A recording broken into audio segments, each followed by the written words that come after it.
Oh, Hello. hello all. Hi.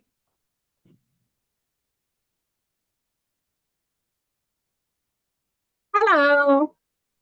Hey. It's so nice to be here. Well, thank you. I'm here with Nancy Cantelmo. Oh my gosh. Hi, Nancy. How are Hi, you? hi, Good, how are Nancy. you? You look like you're adrift, Bob. What? Oh, when you mean the background thing? Yeah. Yeah, that's the beach that we're not allowed to go to anymore. Oh, right. Hi, everyone. Hey, Hi. welcome back. You're back across the Atlantic, Deb. I am. You survived. I survived. Did you have fun? Yeah, great fun. Good.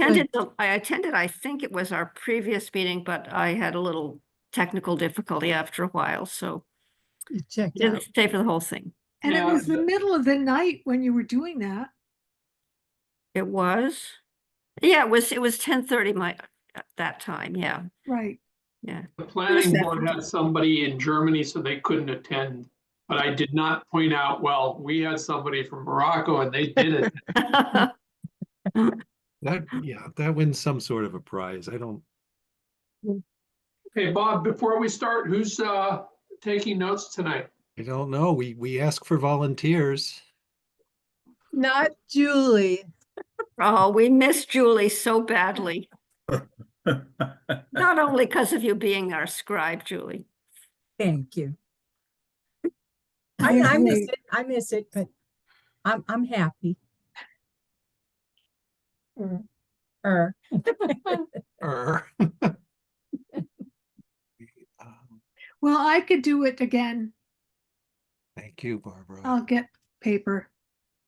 You sound so thrilled, Barbara, and I don't blame you. Yeah, of course. I would I encourage don't you, understand. It's so much fun. Right. Bob, I would encourage you to set up a schedule with the rotation. And then if for some reason on mine I can't do it, I'll trade with somebody. I think that's a good idea. I think you're right. Let's like, well, do it in alphabetic order. And we are not meeting on Thursday, correct? We are maybe not. No, not. Okay, well then, I was going to propose something, but Oh, I still will propose and we can talk about it. But technically, uh, as of the last we spoke, we are not meeting on Thursday. okay. I can't come, but others may. That's fine. Okay. I'm somewhat playing for time here, waiting for anyone more from the finance committee. So we have 1, 2, 3, 4. I don't remember whether I counted you at before or not, Barbara. We got 1. five. We have 5. All right, so we're good then. We have a quorum. Barbara, Deb, Melanie, Yumi. Yep. Okay. All right, so it is now 6:35. We have a quorum of the Finance Committee meeting, being Bob Vanderslice, Barbara Beatty, Deborah Warren, Melanie Drayton, Tim Bell, and Dan McMacken. Thank you, Dan. You pushed us over the edge. And we're joined by members of the CPC and the library as well. So Lynn Spencer, Julie Tarmy, I saw Ann and Paul here, Ann and Paul Spurn here as well. Nori Morgenstein, the librarian, and Allison, the town accountant, has also joined us, and I think that's it. So, And Nancy Cantelmo, right? yes, and Nancy Quintamo, who is, she's with Julie. Right. Okay. It's the other way around. She's in my kitchen. Okay. Either way, either way, it still works. I think I'm just gonna turn this over to um, probably Lynn, and it to me it makes sense to do the library first. Yeah. Because the library is sort of intimately bound up in CPC as well. So that would be my suggestion. I would actually endorse that, and I would particularly like to suggest that because Anne is down in Philadelphia. And she, it would be very wise for she and Nori to go first, and then Okay. we can turn it over to the CPC articles. Okay. Well, Anne does not win a prize for being in Philadelphia because that goes to the Morocco represent. We fully acknowledge and respect that, Bob. Okay. But All right. So the floor is yours. Anne, are you there? Yes, hello. I wasn't Okay. prepared. I wasn't planning to say anything. I thought you were going to present your warrant. Oh, I'm sorry. Now I've got this slightly confused. I thought this was an evening where the library was presenting its budget as well as CPC, but is it just CPC? Well, it's both. And when I said they were bound together, I was speaking about the capital project, but Okay. library budget as well, and whether you want to do that first or second, um, doesn't matter. Mox Nix. All right. Well, If that- you want, we could speak to, I mean, Nori could speak to the programming that the library's been doing, and I can speak to the dire needs. But I think Lynn laid all that out really eloquently in the warrant that she wrote that included her description both of the $500,000 bond as well as the $200,000 that Tony found in free cash in order to address both the final, for now, fixes in the building envelope to stop the leakage and peeling off of the walls in the adult reading room, as well as the upgrading of the electrical system to current standards, as well as the upgrading, the introduction of a fire protection system, which we don't have, and the bringing up to date of a fire alarm system. all right. So I'm sorry if I'm acting dazed and confused. Anne, I do appreciate I can talk about your capital article early in the description, but what I was going to try to also do is give an overall context for community preservation activities this year. So, Bob, is Lynn, it Lynn, that's fine. Do it whatever way makes sense to you. Okay, well, thank you. So, Bob, I had sent you copies of our grant spreadsheet as well as our articles. Mhm. Are you willing to put the grant spreadsheet up on the screen? Sure. That'd be great. And that will give the overall picture of community preservation funding. And then I'll try to sort of jump into the library article, but I Okay, think so it's good to give context. this is it's called Nahant CPC 2026 Grant Summary. Yes. That one. Okay. Give me a second here. Easiest to do it this way.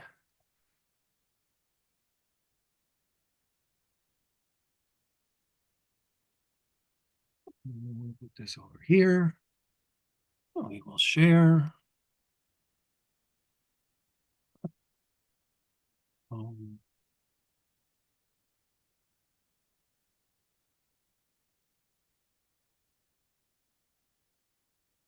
Great. Thank you, Bob. You're actually seeing the grant spreadsheet, right? I Yep, am. yep, And yep, can the members of the committee see it as well? yep. It's a Okay. little small, but Yeah. might work. Okay. Well, I'll just tell you what it says. How's that? You're doing a So good I'm, job, Lynn. That was, I mean, Bob, that was great. So if you can pull it down a little bit, Bob, I would like to show how much money we have to work with. So if you could just, okay, stop right there. So you all have heard the community preservation pitch from me for years. So this is a 3% tax surcharge on our real estate taxes. In fiscal year 26, our projected CPA surcharge from the town of Nahant is $308,756. We're projecting a 40% match from the state, which would bring this to $432,258. This is less than what we have been seeing in the past. Nahant, since we first enacted community preservation in 2005, has seen really above a 70% match. However, this year, and just to remind everyone, the match is generated by filings in the registries of deeds based on real estate transactions. In the past 5 or 6 years, the legislature has put in upwards of $25 million a year to augment the filings revenues. This year, the legislature declined to do that. So Allison was notified, as I was, that the match is likely to be less. So we're holding it at 40% match. We do have available general reserves of $134,727. I will actually sort of skip over the housing reserve, but just to say that does exist and we're adding a little bit to it this year. We are also projecting over $104,000 in retrieved grants. We'd like to call them clawbacks because, it seems like, a lobstery thing to do. These are grants that have been awarded over the past years. Allison does an amazing job of tracking expenditures and sharing that information with us. But we actually had observed, and you've seen us do clawbacks in previous years. This year we were observing quite a number of them. And I reached out to the grant applicants to say, are you done with your grant? If so, we'll pull this money back in. So that money is actually quite important to us this year because it really adds to our funding capability. We have this year, with the projected fiscal year 26, the general reserve and those clawbacks, $671,571 worth of money to work with. So I just want to give that to you as the overall context. Can I ask you a Wait, question? Lynn, yeah, Lynn, it says here 602. No, Three- that's the total of the grant awards. Bob, if you Oh. can just go down a little bit further Oh, I on see, that sorry. spreadsheet. That's Yeah. all right. Oh, there it is. 671, 571 and change. Lynn, when you do a clawback, do you do a tracing to sort of maximize the flexibility of retrieved funds? I'm not sure I know how to answer that question, Tim. Can you phrase that a different way? Okay. I know that there's a minimum required allocation for each of, I believe it's 3 different categories. Mhm. When you do a clawback, does that generally come from the flexible component of that grant or the required component of that grant? Does it retain its restriction to the category? No, because the answer is no.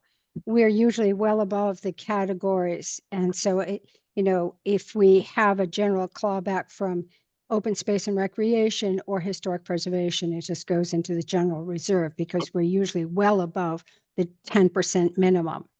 In the Great. case of housing this year, you will see that we are giving a housing grant, but we're also, you can see it on the spreadsheet, we're also saying that there's $4,322 that actually would be that 10% of the 432, and that's going into that general housing reserve. Thank you. Okay. So let's just go to the top of the spreadsheet, please. Our friends Deborah and Barbara have been seeing this for weeks. But this is a list of the grants that we received this year. Interestingly enough, we only had 6 grants. Now, part of that may have been the fact that we adopted a 2-part grant process. We had an initial eligibility. It was a little 1-page grant application. Those were eligible to us in November. We reviewed those grants and we decided what were eligible according to CPA guidelines. And these are the grants that sort of pass through that initial review process. And I'll be going through the articles individually with you, but just in terms of big picture, we had the Nahant Preservation Trust for $150,000 for the life-saving station roof. We had the Nahant Housing Authority for $40,000 for also roofs, in this case, 4 properties on Spring Road. The American Legion came to us with a grant application for 2 flagpoles for the Veterans Park, sort of actually recognizing 2 other branches of the service that had not been recognized before, including, fascinatingly, the space service. But you didn't know that. What's the space service? Don't ask me, Barbara or Deborah. It's something to do with space and We service. have any veterans of the Space Service? Huh? I believe it's another branch of the service, like It is another branch of the maybe service. the Yeah, and I think Marines and- Trump invented it. in Yes, his he did. Trump, Okay. Trump did not invent it. It's been around for going on 5 years. And it's Yeah, ostensibly equal to the Army, Navy, and Marine Corps, but it focuses on high tech and things that occur outside the atmosphere. So thank you, Dan. So Great. it's a real thing. Yes, it's oh yeah, I knew it was I didn't mean invent as in not real. yeah, no, Okay. it was founded some time ago. And folks in the traditional services tend to have a chuckle about it. Okay, Oh, so really? I'm just going to push along here. So Thank you. the public Wise library news, is though. up next, and this is going to be a bond for $500,000, and you've begun to hear some of the elements of that bond. But let me just finish this, and then we'll go into that in detail. The town of Nahant applied for more playground equipment for the Pleasant Street Playground for $50,000, and then Open Space and Recreation applied for phase 2 of the Bailey's Hill Ecological Management. So those are the new grant applications that we reviewed. If you were to look at this overall chart, you'll see how we start to evaluate these things. This committee has been meeting steadily since the grants were due on January 29th. And we have voted these articles as a committee and have also drafted them for your review. There are some housekeeping aspects to our work. If you sort of look at that chart moving down, we do set aside $10,000 a year for administrative funds. We seldom spend it all. It usually gets back into the pot, but this is things like we have the dues for the Community Preservation Coalition. We help print the booklet that kind of goes out, that goes to townspeople who are attending town meeting about community preservation activities over the years and this year. And then we have articles related to the bonds that we currently have. This is a little bit more complicated, and I'd like to go into this when I'm talking about the library project. So, but a short story to the point that Barbara was making, we are looking at $602,377 worth of grant obligations. That will leave approximately $70,000 in our general reserve. And we'll still have that $100,000 in the housing reserve. Okay. So, gosh, Bob, can I now ask you to put on the screen the articles? Unless there's any questions about this, I should stop for a moment. Any questions about what I'm showing so far? Well, I guess the one question I have on the bond payments, Mhm. are those obligated by the CPC, or that's discretionary that the CPC can choose to make those payments or leave that to the town to have to deal with? Well, that's interesting, Tim. Um, we we actually have that obligation as part of the grants that we make. So the payment of those bonds comes out of our funds. We are looking this year at the concept of retiring one bond in full and then paying less principal on another bond, paying the interest, but paying some less principal just in order to sort of balance our finances. So it's a yes and no response. Bob, if you could actually scroll down, please, to, it'll be Article 6, I think.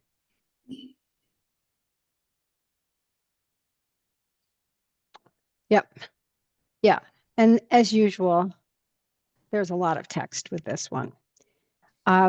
So you all, I think, are very aware that over the years, community preservation has invested money in repairs to the public library building. This is a gorgeous building. It's got great sort of architectural significance, and it's been a very functional home to the public library since it was built in 1895. However, the maintenance on this building, which is built of very high quality materials, slate roofs, stone walls, granite with inner sort of brickwork, wood framing. Those of you who regularly go to the library know that we have beautiful architectural woodwork inside. We've had beautiful chandeliers, all the sort of quality of a very high level design, highly designed building. What has been less than perfect, however, has been its ongoing maintenance, especially in the last 30 to 40 years. What happens with a stone building like this is that and with a slate roof, is that it can go on for a long time. A slate roof can be 100, 150 years worth of service. Masonry can have a service life of 50 to 60 years, depending on the water shedding sort of capabilities.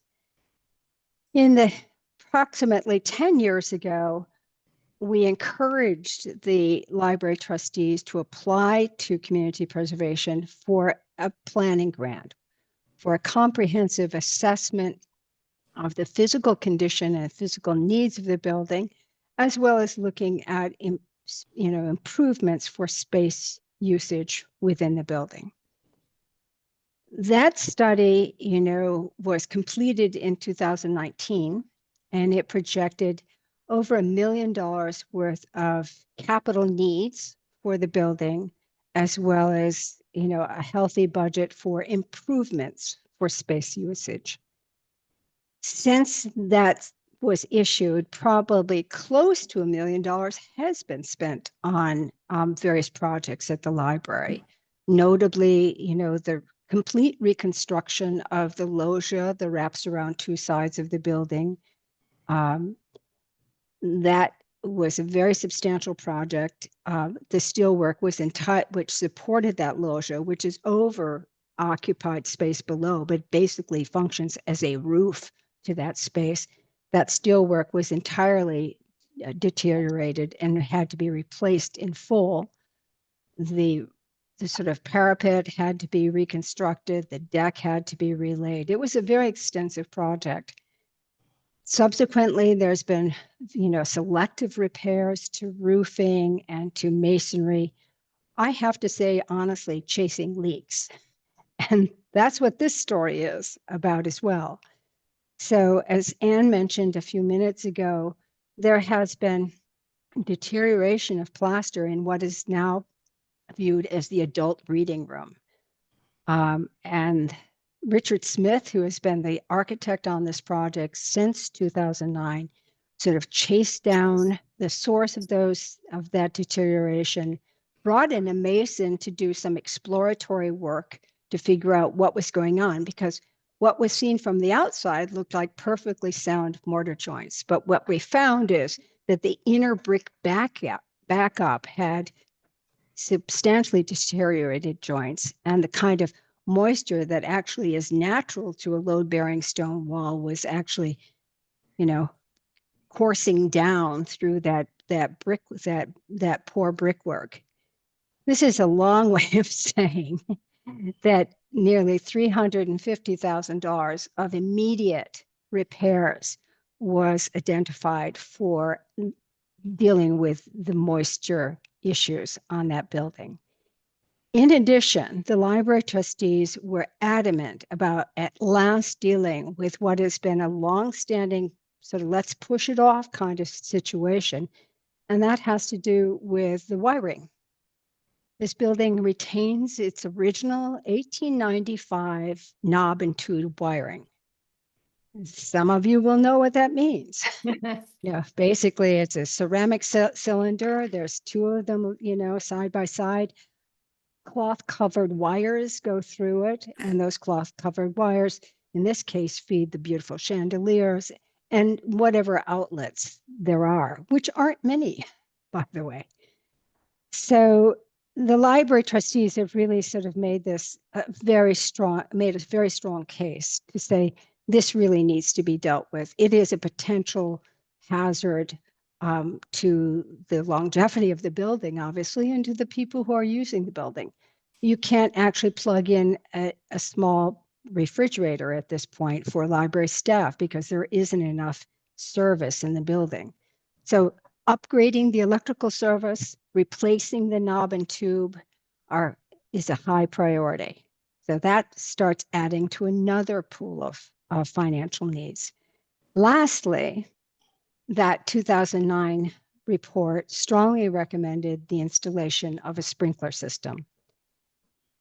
That entails a new water line, a dedicated water line to the building, and the complexity, and I have to say, I believe it is complex, of threading sprinkler piping through that beautiful space.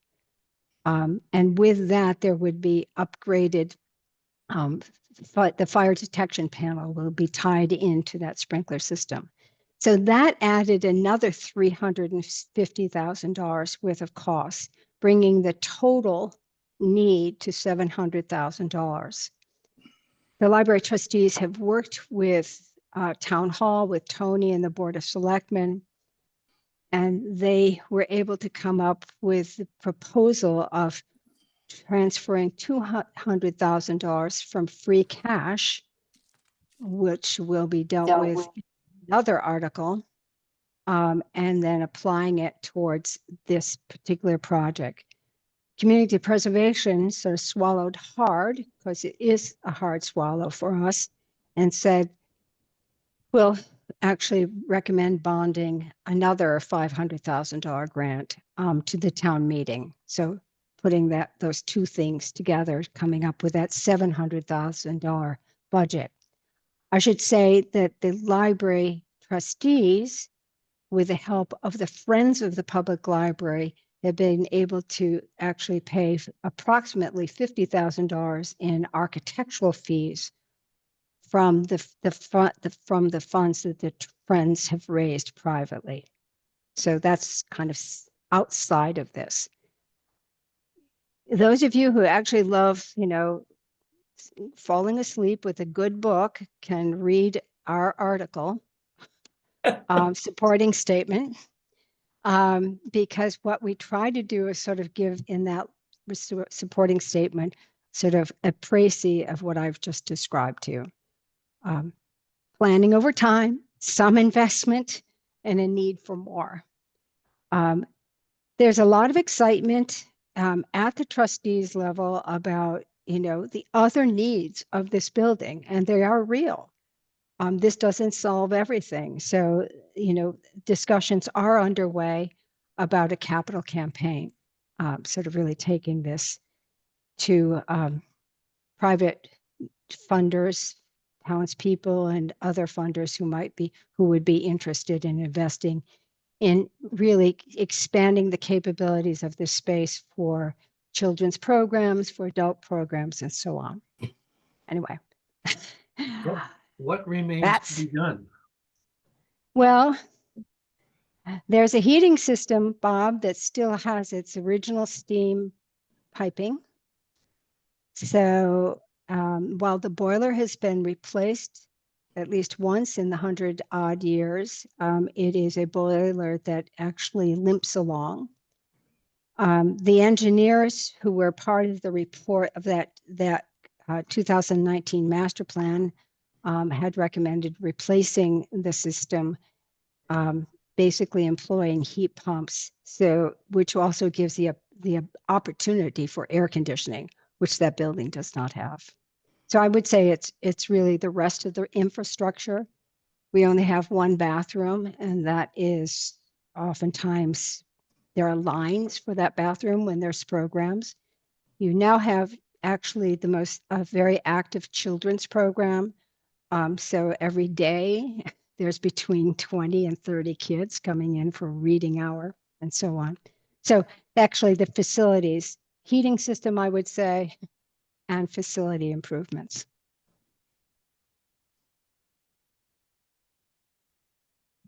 An estimated cost of those? Well, it depends on how far you're going to go. The estimated cost of the heating system could be, and this is without the rebates that may be possible, could be $400,000 to $500,000. Those of you who have explored the library at one point or another, and there's going to be, I think, an open house so you can explore it further, will also come to understand that there's unused spaces in that building that could be made useful, and notably over what is the kind of large receiving room on the first floor. There's a whole room above, which is now used for storage.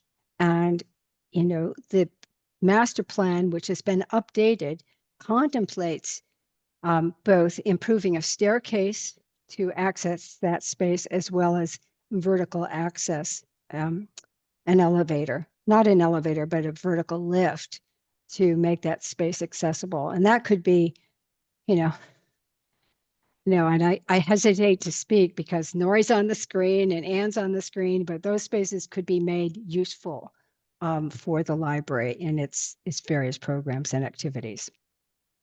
Yeah, I don't have a budget off the top of my head for this because, I think some of this depends on how far you're going to go. There's also talk of an addition to the building. So there's lots of things that are in play. the addition is further out, the making the building whole and using the current space inside the building and making it accessible to folks that are handicapped and can't go upstairs is an urgent next phase for us.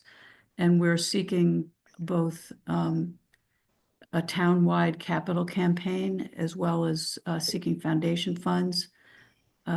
So Yeah, you'll be hearing more about this. We're doing an open house on Saturday, May 3rd, in the afternoon for folks to come in and see the library and see the opportunities, what all the resources we have to offer, but also what the challenges we have. And thanks for doing a good job explaining so much of that, Lynn. You did a really, Yeah, really great good job. job. And also, I think first thing after all of this, we really want to work on an HVAC. And I also just want to say that Tony and the town did a study, I think in 2023 that I found. It was before I came. It was part of like a green project. And there were like three options about what a green possibility of implementing heating pumps to the library in the town would cost. But again, those numbers were like 3 years old at this point too. So like there've been studies about what implementing different types of HVAC and systems into the building would have cost already. We have them, but they weren't cheap either. Yeah. Big picture, one of the things that I mentioned earlier is that we're planning to retire one of the library bonds in full. So this would actually, this is from the fiscal year, the 2019 town meeting. It was a $400,000 bond.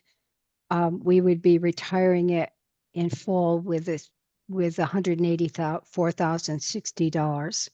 So we'll keep ourselves at 3 bonds, not 4. And that's one of the articles that I had sent you. Yep. This may be an Allison question. Is borrowing by the CPC a general obligation of the town of Nahant, or is it CPC? Now, it's still considered a general obligation of the town. Sorry, Okay. So it's still part, of the town's general obligation, but we kind of have it separated because the funding to repay it comes from the CPC. But So it does require a 2/3 vote at town meeting to approve such a bond. Yes. Yeah. But when we're thinking about borrowing capacity and risk, Yeah, it's part of our, it's part of our bonding capacity and is included when we're calculating, what our outstanding bond obligation is and what our borrowing capacity is. So it's basically the same as any other bond, Allison? Yes, correct. My question would be for Lynn, and it would be, are we under any obligation to put in the sprinkler system? And was it considered to make that a breakout item? Here we've gone over 125 years without needing one. And it's a costly piece of this. Was there any consideration given to making that a breakout item and considering 2 separate bites at this apple? Thank you, Dan. No, it really came to us from the library trustees very strongly as something they felt was a critical need. I will say this. You all know that, projects actually get cost estimated, but when they actually get designed and go out to bid, then there's a different story. And I would say that if I think about the priorities of, this $700,000, it would be the building envelope work and then the electrical clearly. wiring. Yeah. Yes, electrical I would wiring. agree strongly. And then the fire alarm, our alarm system is antiquated. So that we need, the fire department doesn't know with the current system where the fire is happening, or as I understand it, we are just way ahead in terms of fire alarm. Certainly, the fire alarm would not make a sprinkler system superfluous, and new construction would obviously require. But it's pretty essential. Right. To have So a fire I think alarm system that's up to date. Yeah, and I think Dan's point is well taken. Can I add to the conversation as well? Certainly Sure. agree. So the number one, the way that we're writing this article is in particular, it's designed to allow for both the $200,000 and the $500,000 to be used for all of these items that are listed in front of that language. And the idea there is that we will first, I had a meeting with Richard Smith and Vicky Masson the other day, that we would first start with the construction, with the building envelope work. As you know, we have an estimate for that work, but with these buildings, you never know what you're going to get into once you start getting into a job, and there could be overruns, and we don't want to be in a position of needing funds for repairs that we didn't anticipate and had spent those on the other items that Lynn and Ann spoke about. So we'll start with the envelope work. Once the envelope work is done and we understand where the balance of this total appropriation is, we'll go into electrical and fire alarm. And similarly, there's an urgent need of repairing existing electrical system and existing fire alarm system. And then there's the secondary need of upgrading with potentially adding fire suppression or increasing the panel size. If we were to if we were to add electrical heating sources in the future, we'd want to make sure that the panel can support that. So that's kind of a way to think of the priority of the projects, and the budget as we go through each project will help determine how far along we get along that list. I think you said that so much more eloquently than I did, Tony. Yeah, and the trustees are absolutely in agreement with Yeah. that approach. I have Thanks, a question. Marie. Do building codes figure in this somehow? Yes. I mean, Yes. Yes, so for have sure. we been grandfathered in, or what's the deal? I In think terms- I'd have to if I had to guess, I think when I talked to Richard about that a little bit, and I think there is somewhat, it depends on the type of construction that you're doing. If you're and what the amount of money you're spending on that type of construction may trigger an upgrade to certain code elements. Yeah, if it's a private residence, the rule is something like if you're making improvements more than 50% of, I can That's I can related to rattle this. flood. I can rattle this right off the top of my head. Okay, Okay. go ahead, Lynn. Let's start with the big picture. If you have especially with handicapped access, the Massachusetts Architectural Code is the most stringent in the country. If you have a project that exceeds 30% of the assessed value of the building only, not the land, that can trigger full handicapped access.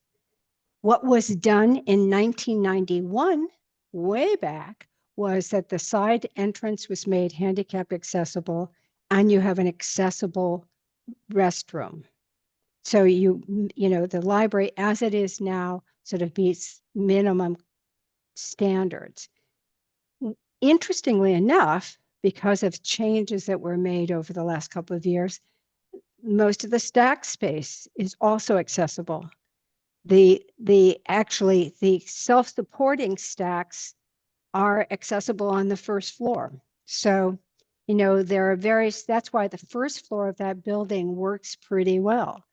If we were to actually explore the option of getting upstairs, that's when it triggers the additional need for vertical access for the disabled, as well as a safe form of emergency egress, which we now have a staircase up there, but it's not quite kind of up to code.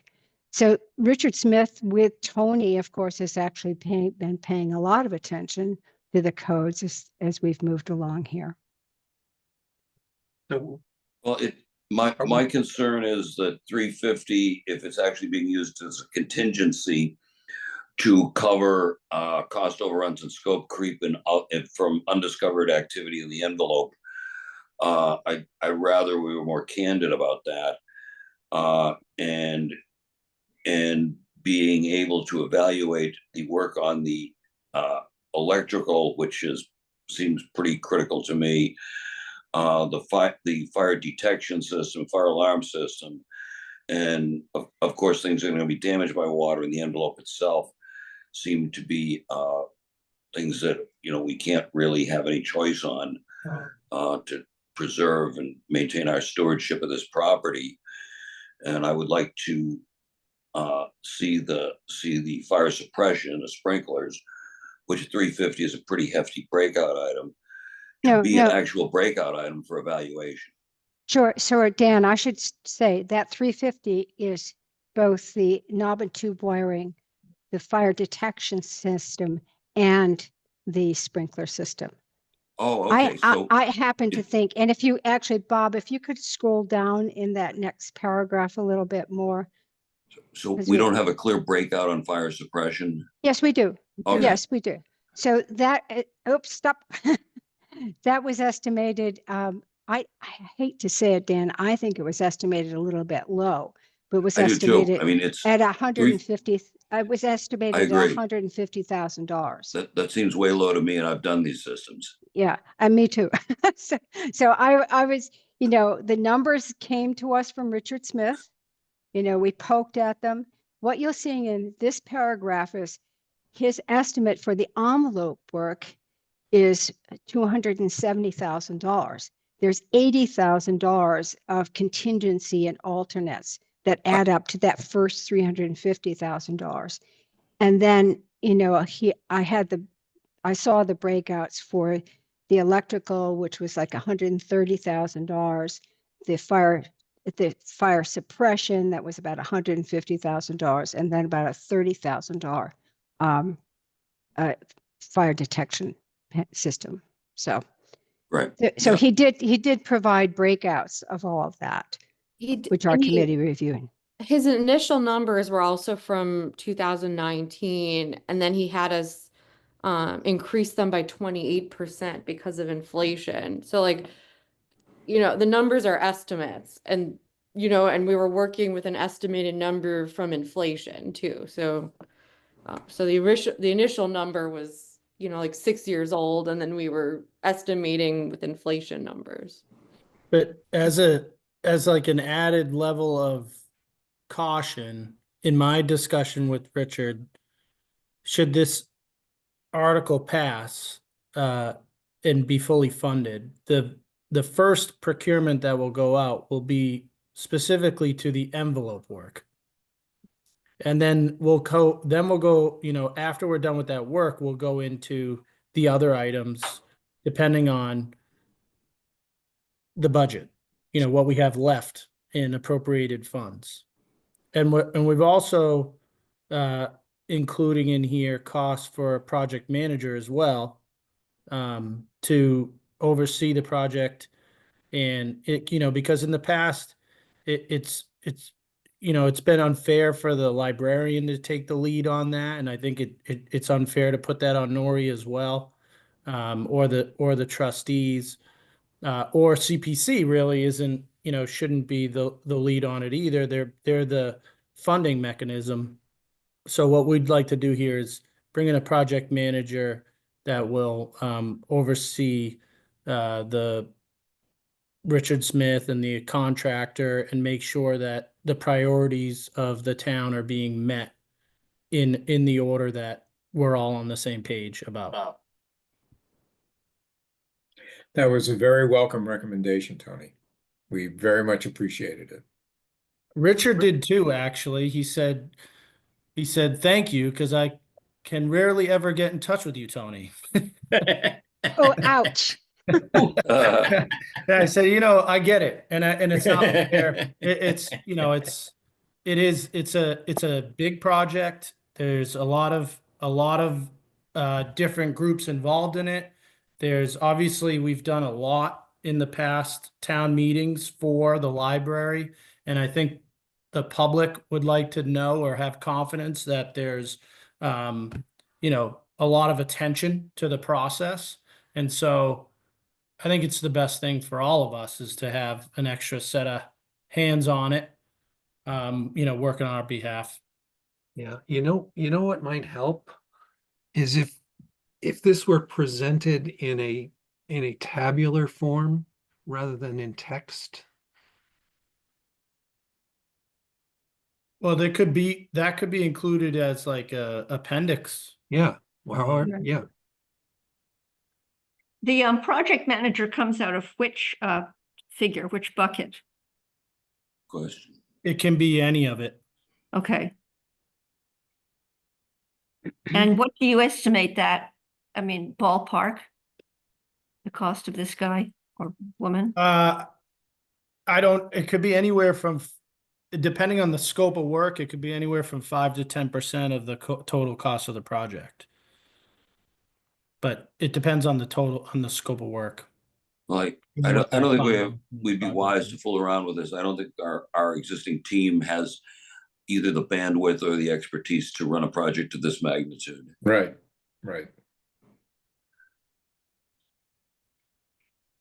What's giving me a little bit of pause is it sounds like the approach is we're going to allocate some amount of money to this and then start to work our way down the list, and what we can do we're going to do, and when we run out of money we're going to stop.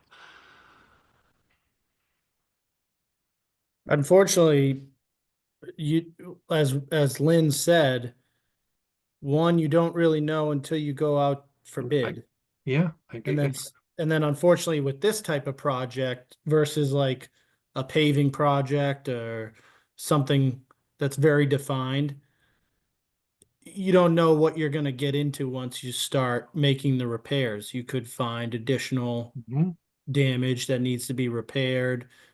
And so it's hard to really say exactly, you know, how much is needed for each phase of the project Yeah. at this point. Yeah, I know.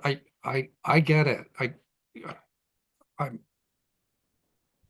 I guess Bob, I'm a little can I worried say about that? how that flies on town meeting. Yeah, I think that more aggressive effort was made to foresee um, full expenses when it came to the envelope project than we had done before. So I think the library trustees assured us that with the investigative work that the Mason did, that they would not be surprised or present us with a surprise like the Loge project that Lynn described. Yeah, we So, used so there was an the- attempt made in that regard. the Friends of the Library have a building fund that's been contributed to by folks in town. And we drew from that to do exploratory work under the supervision of Richard Smith, the architect. So they are reasonably confident that they have found the cause of the problem.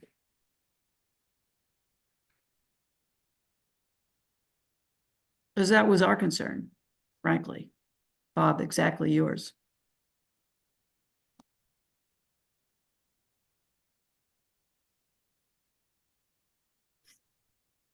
Any other questions or comments? I think one of the things I just heard was the idea of putting this into a tabular format rather than a narrative, or maybe it's in addition to that, Yeah. which we can work on.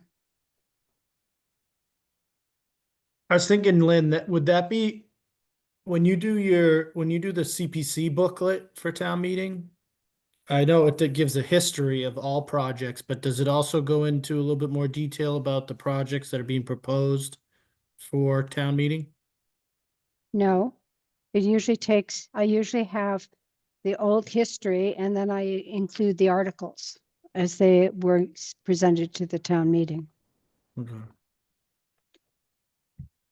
I could I don't want to say it, but I could create a short history of, what has happened at the library in terms of CPA involvement. And my own recollection of that handicap work from 1991 is that I happened to be brand new to town and saw it going on. So that's why I knew exactly when it was done. I knew who did it. So sometimes the history of work done does get lost. So I could try to do a kind of a year by year, major improvements summary. That So would be helpful. I'm holding it right now, like the book from last year, and you kind of already have it. Like you have charts that go back. I do, Nori, but nobody ever looks at it. I've looked at it because of like the request. So I've been going back in it because there was that long request. Right. But I Yeah. think that the issue is, are we going to get stuck on the rocks with the town meeting because of the investment in the library over the last few years? That's I think that's what you're saying. Yeah. part of my worry. Yeah. Well, we're hoping to do our part by bringing people into the library before town meeting. And letting people know, we think we're going to do a townwide mailing that's been donated by someone to welcome people to the library and say something about what we have to offer, and also invite them to come to our open house in early May, where we'll show them not only what we have to offer, but also some of the challenges that face the library. And we may have birthday cake because it's the library's 130th birthday. Yeah. Oh, well. Yeah. If the concern is that with the history, there's been so much spent to date that the town meeting will be hesitant to spend more, is that the concern? That's my concern. So if that's the concern, I think something that might be helpful, Lynn, would be to give it a stalking horse, talk about something else that has a historical significance and how much had been spent to bring that up to modern utility. Something like maybe the Valley Road School, how much was spent on that to give a context of old buildings that have history and have value. It costs a lot of money to do it. Yep. That's a good point. I think you might also have to look outside Nahant, because the library is, I wouldn't say unique, but it certainly seems to be in a class of its own when it comes to the not just the architectural significance, but the architectural essence of it and what it takes to maintain a building of those materials, as Lynn said, which have now exceeded their expected lifetime without major renovation, upgrading, repair, all of which they have needed and will need if the building is to survive as a functional place for the town. And it gets more and more expensive. If we had done the repairs that were recommended in 2019 as a lump back then, it would have been much cheaper than what we're facing now. And we're also talking about deferred maintenance in the past, as Lynn mentioned, over the past 30 years. And one of the other reasons we want to put in things like fire sprinklers and air conditioning is we have one of the oldest collections in the country. We have books from 1895, no, from 1819. It's like the third oldest library collection in the country, and we still have it, but we have it in an attic that gets really hot in the summer and really cold in the winter, and we want to protect it. And essentially, if there's a fire, they're going to burn. There's no sprinkler to protect it, and there's no air system in place that protects it, and they're crumbling. Like, we have these beautiful books and part of Nahant history from a senator from 1819, and we have no way of protecting it and keeping it safe. And And that's why we want to put this electrical system in place. So down the line, we could have an HVAC system. So these books don't crumble into dust, like we have these beautiful artwork and books they're going to deteriorate if we don't take care of them. And You know? take what I'm saying as being a devil's advocate, not as my personal position, Okay. but one could listen to what you're saying and say, oh my God, is the town of Nahant really in a position to fund something like this? This is a big deal. I think that Susie for interrupting, I think that one way to address that is in fact, when we mention things like the Coast Guard station or the Valley Road School, that has taken a lot of money, but it is comparable to this, and might let people understand why it takes money to keep things up to date, or upgrade them. Mhm. I Right. also We think, had ceiling, elements of the ceiling falling in this past year from the moisture issues. Areas of the library had to be roped off, could not be accessed because of those moisture issues. So you have some real-time examples to give to residents that the issues we're dealing with are not potential issues. They're right now problems that we've had to deal with. I agree with Tony. That's what I was going to say, that that it should be upfront, that these are practical, Yes, immediate right. issues, that we can't use the library without fixing these issues now, the practical ones. And that should be put up front, that this is just right there.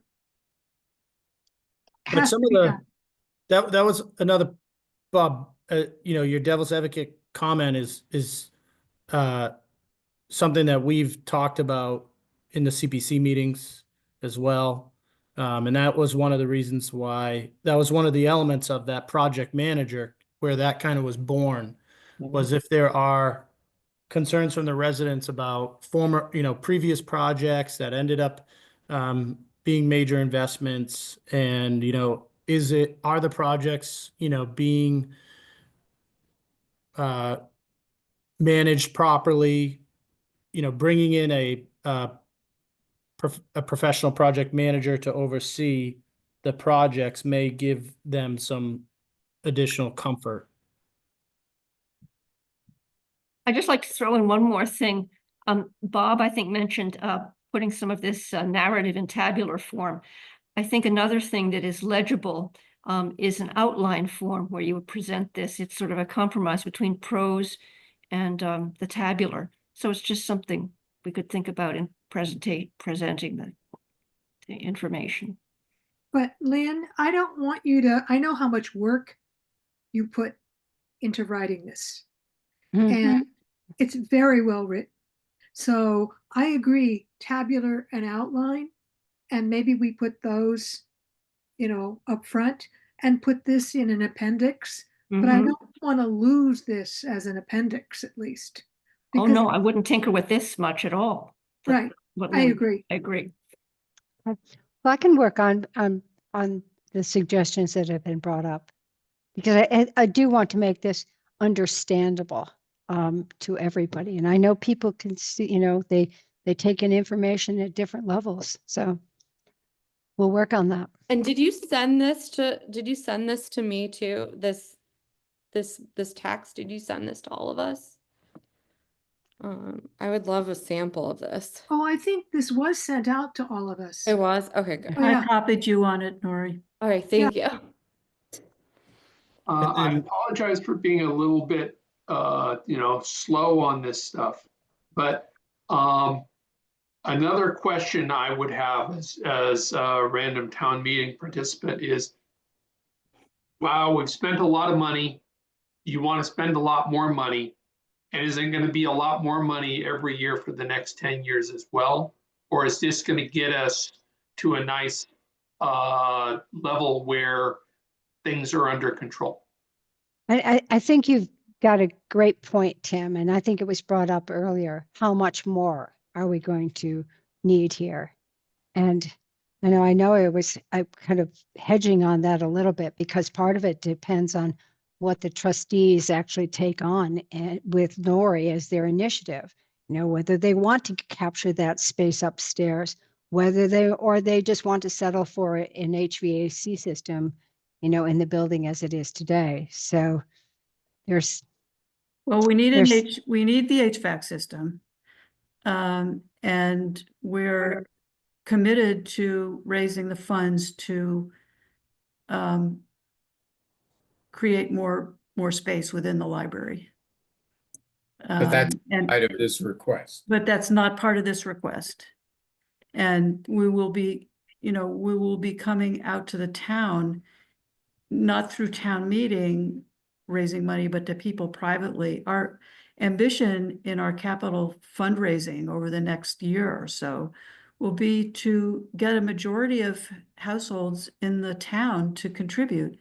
I don't care if it's $10, but to reach out to folks and raise money through contributions and and then to go out to foundations as well. But we're committed to a fundraising campaign that will entail a lot of money, not from the town, but from private contributions. I do recognize I do recognize the need to preempt questions about, will this go on forever? On the other hand, I think we have to weigh that against simplicity and a certain amount of brevity to make people be able to get their hands around all of this. right. I agree. We sort of have to present it one piece at a time.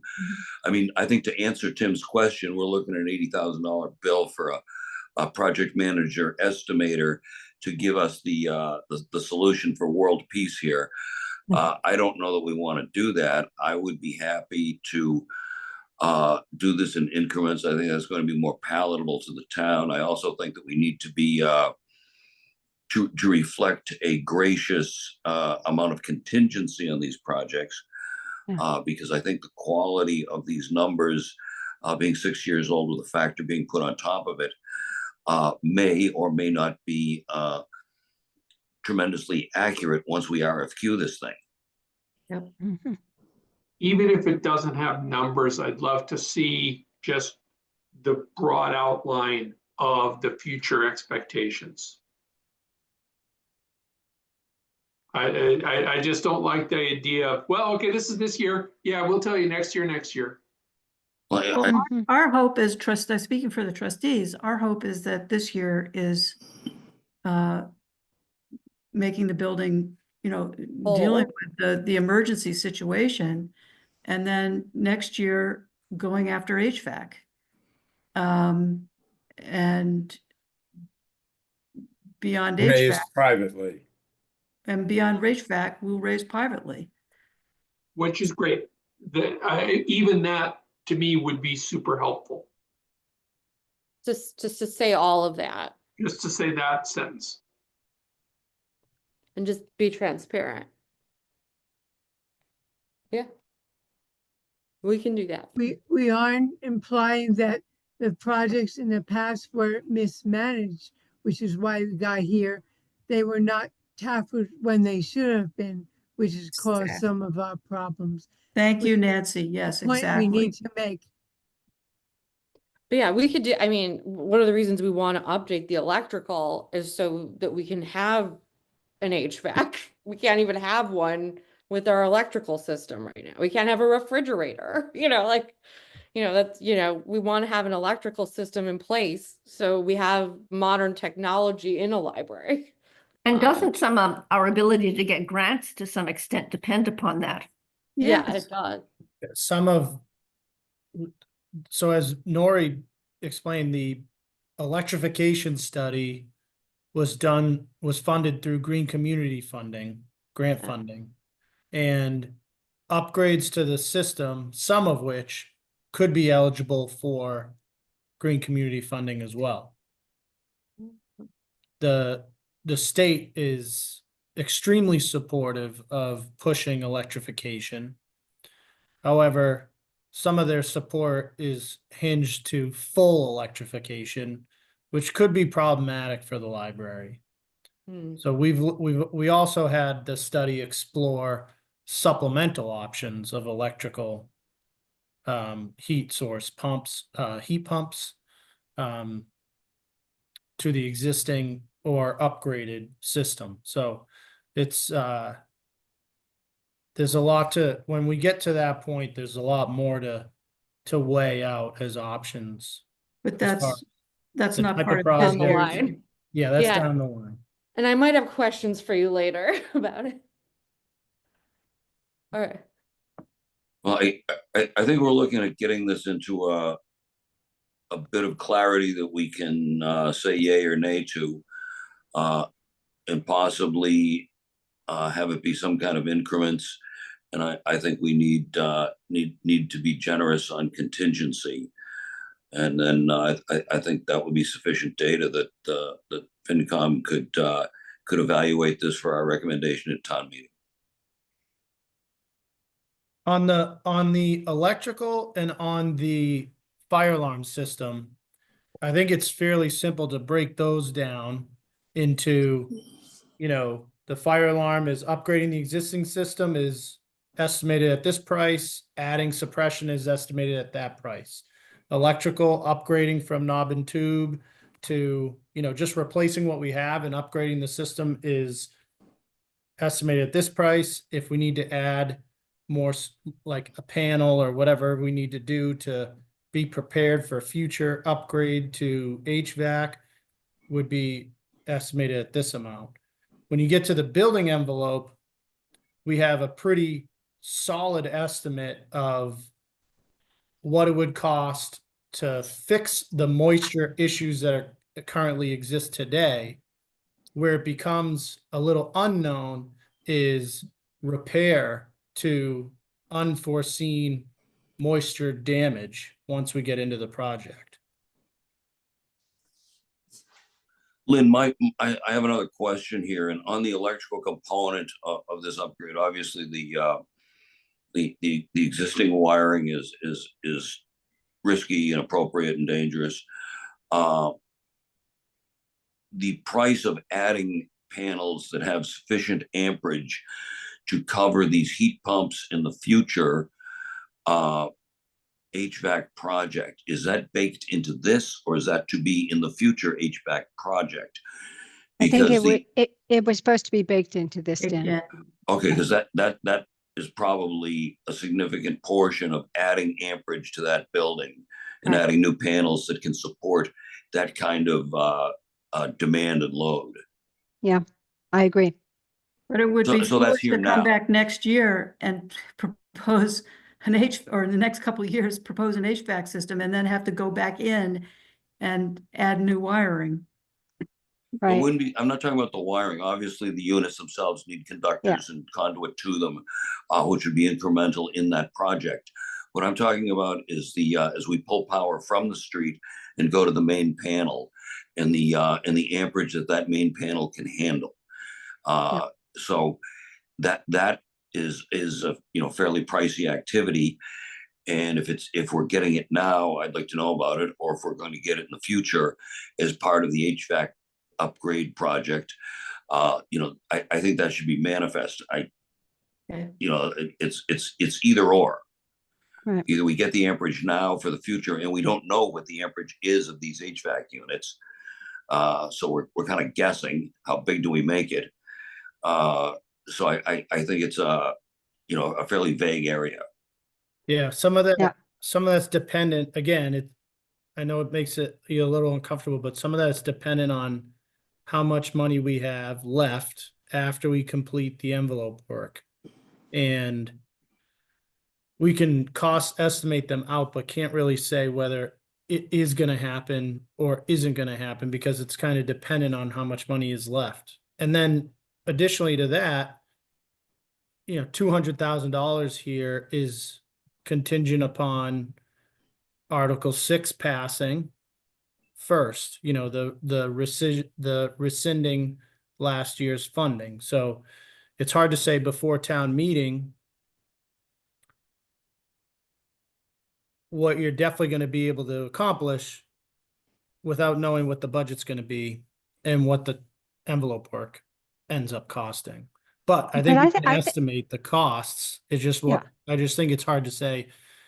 It would be hard to say at town meeting, we are going to change out all the knob and tube and we're going to add that amperage, or we're going to upgrade the fire alarm system and we're going to add suppression. It's going to be hard to commit to that at town meeting, but you can say, this is the cost of these projects and how it's parsed out or estimated cost. So it more like turns into a dollar amount and then a sequence of activities that we'd like to accomplish as far as the dollar amount will take us is really what we're talking about here. And I don't know how we want to present that.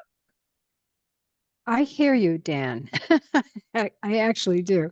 And I think, given the square footage of that library, it is possible for the electrical engineer who will be consulting on these plans and specs to actually make an educated assessment of how much more amperage needs to be pulled in. But, I don't even know if this is such early days on this. I don't even know if we have single 3-phase available in the street. So there's work that has to be done on this.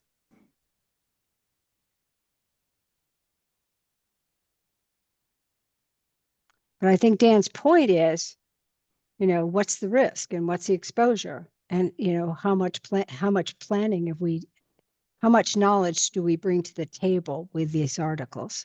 And I'm getting that. So. Or the alternative, which is equally undesirable, is spend a bunch of money up front and get some pretty ironclad numbers. I mean, the quality of the numbers is, obviously a function of the effort expended to obtain them. Right. Yeah.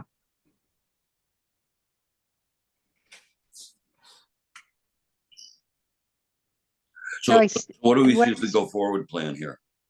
Yeah, so that was my question. What are we doing here?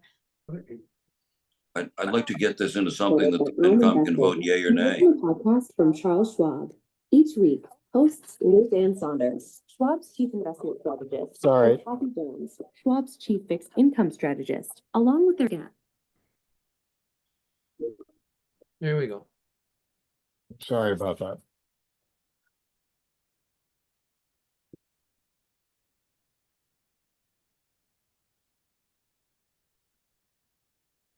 So what tasks do we need to accomplish to get this into a format that we can say yay or nay? Well, Dan,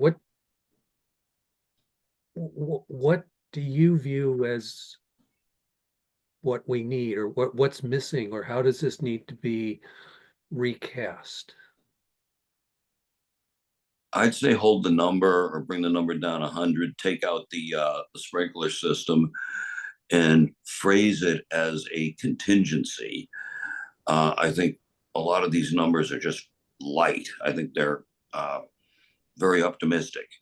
That said, none of us are clairvoyant. So I say we, my feeling would be back it down 100, take out the sprinklers that were ostensibly 150. My guess is that they're actually 350. And then say that part of the project is to do it in sequence, from the envelope being the most critical. The second most critical is the safety aspect of the wiring. The third most critical is upping the amperage for a future project that's unappropriated.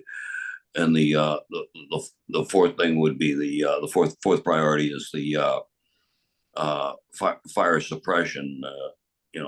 Where we've had good luck for over a century. Maybe we'll have another century of good luck. Maybe not.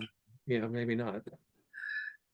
If I look at the article, the paragraph where I describe what these budget items are, I did not break out the specific numbers for the wiring, the fire detection panel, or the sprinkler. And I actually, and I realize that you probably have not had a chance to see these, even though I had sent them earlier, sent them first on Friday. But I'm just hoping that the kind of what you're seeing on the screen right now. No, that's not the paragraph. If you could sort of scroll down to a paragraph that starts with the invaluable assistance, please. Bob. Right there, Valuable assistance, yes. right there. Yep. I don't break these numbers out other than the the building envelope work, which was estimated at 270 with an $80,000 of alternates and contingency. And then I've actually listed in order of preference what would be under that next $350,000 bite. Yeah.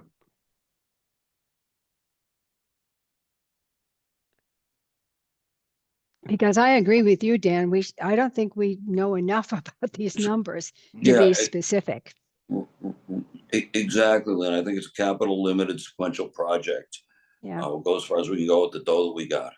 Yep, Can I exactly. just elaborate? So the 2019 report was in great detail with estimates for each of these items. Richard Smith brought in folks from the various different trades to estimate. So we felt the 2019 numbers were pretty solid. And then what's less known is what is the inflation number. And he gave us, I think it was 28%. I'm trying to remember what it exactly It was was. 28%. 28% was the inflationary number he gave us to add to those estimates. But there were very specific estimates for each of these items It's in not the just, 2019 report. it may not They be, weren't just brought from the air. They were folks that came in and assessed. And we have a 2019 report that's 100 pages or more, including the reviews of each of the experts, the trades folks within each of these areas that provided estimates. So it's not something that was, in 2019, I think it was pretty solid. We just don't know what well, there's two things to worry about. It's not just inflation, but it's what additional deterioration has occurred between then and now. Well, with the building envelope, we know that, and we've had an update. Richard Smith has done an update. We had the Mason come in. We did a whole assessment of what's happened since. I think in terms of the electrical and the fire alarm system, I don't know what more deterioration we'd be seeing with that. I was under the impression that there's a significant amount of uncertainty on the top priority, which is the building envelope. So if you start with that uncertainty, it's very difficult to add certainty above it. Right. So I think that we should be asked, there should be basically a total dollar amount, a dollar value requested with an order of priority of how that is going to be spent. If we, to the extent that we can have some estimates, great. But if the first one is somewhere between 250 and 500, it's not that valuable to know what the costs of the other estimates are if they have to be done in the priority that they have to be done. Yeah. Does it, and Tim, you may have hit on something. Does it help expressing these in ranges rather than as singular amounts? Singular amount applies a certain amount of certainty. I think having the priority and the order is good. Like, we definitely want to make the envelope project the first priority. And then I think maybe the range is a good idea. But I don't see the rationale for dropping the total figure. That's inimical to this sequence and logic that we've just applied. Well, the total figure is the total amount that's requested. Yeah, And we should hoping keep that Correct. that. it'll cover everything. And if it Right. doesn't cover everything, the last one or two things don't get done. That's right. Yes, Yeah, that makes sense to me. So Although the I would total have to say figure, the that, total figure is $700,000. Just, you know, right. we're circling Yeah. around this, guys. We've just spent 2 hours on this. It's $700,000. We have a list of priorities and we're gonna work our way down Yeah. through the list. We are, however, certain that we can complete at least the first and most critical thing with the $700,000. And the That is- electrical work. I think you should, I don't think I would shy away from that. I think you have to offer that as something that has every reason to be achievable. If you're, And then you've got a priority list from there on. I'm sorry, Tim? I said, if you're confident of that, great.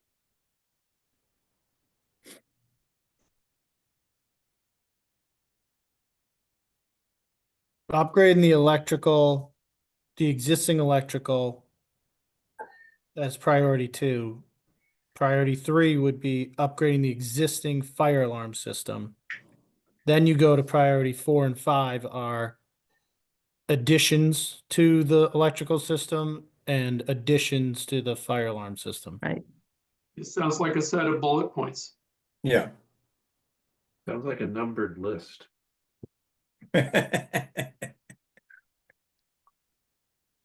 That's why I'm in favor of outline form. The bullets are very helpful. Yeah, I see that now. It needs to be very clear that people can see exactly and in the order.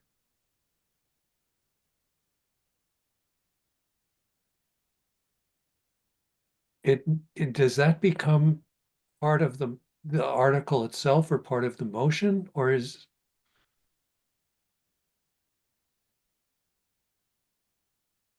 It would make sense that the motion has the priority list. I will have to check because this is partly borrowing, we'll have to run the motion language by bond counsel. yeah, because it's got different funding sources and different articles. We have a motion that was drafted with bond counsel, Tony. Yes, but I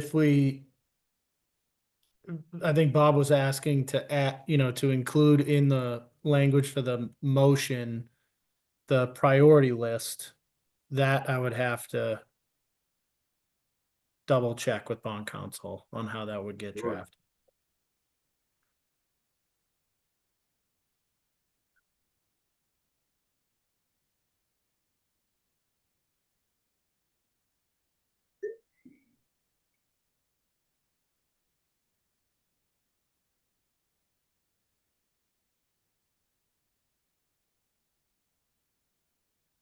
Feels like we have exhausted this topic.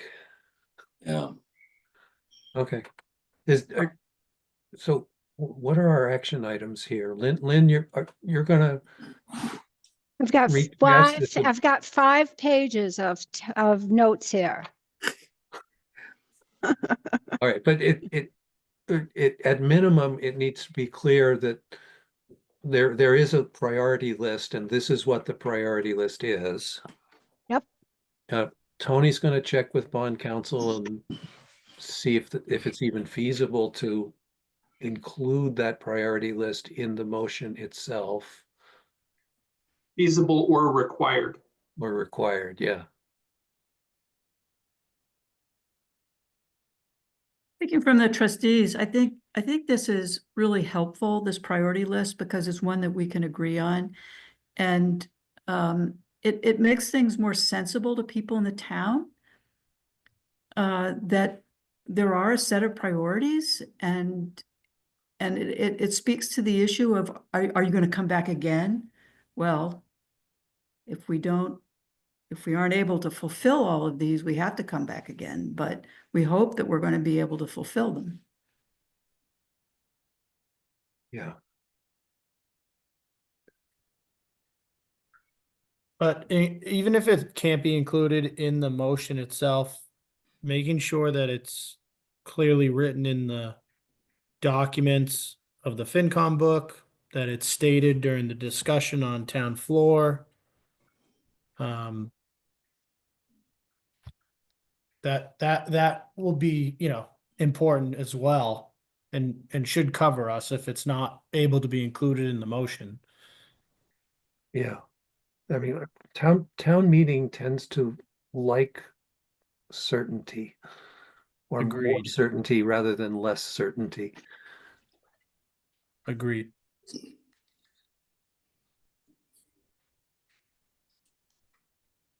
All right. While the library trustees are here, does it make sense to just cover off on the remainder of the library budget and then come back to the rest of the CPC articles?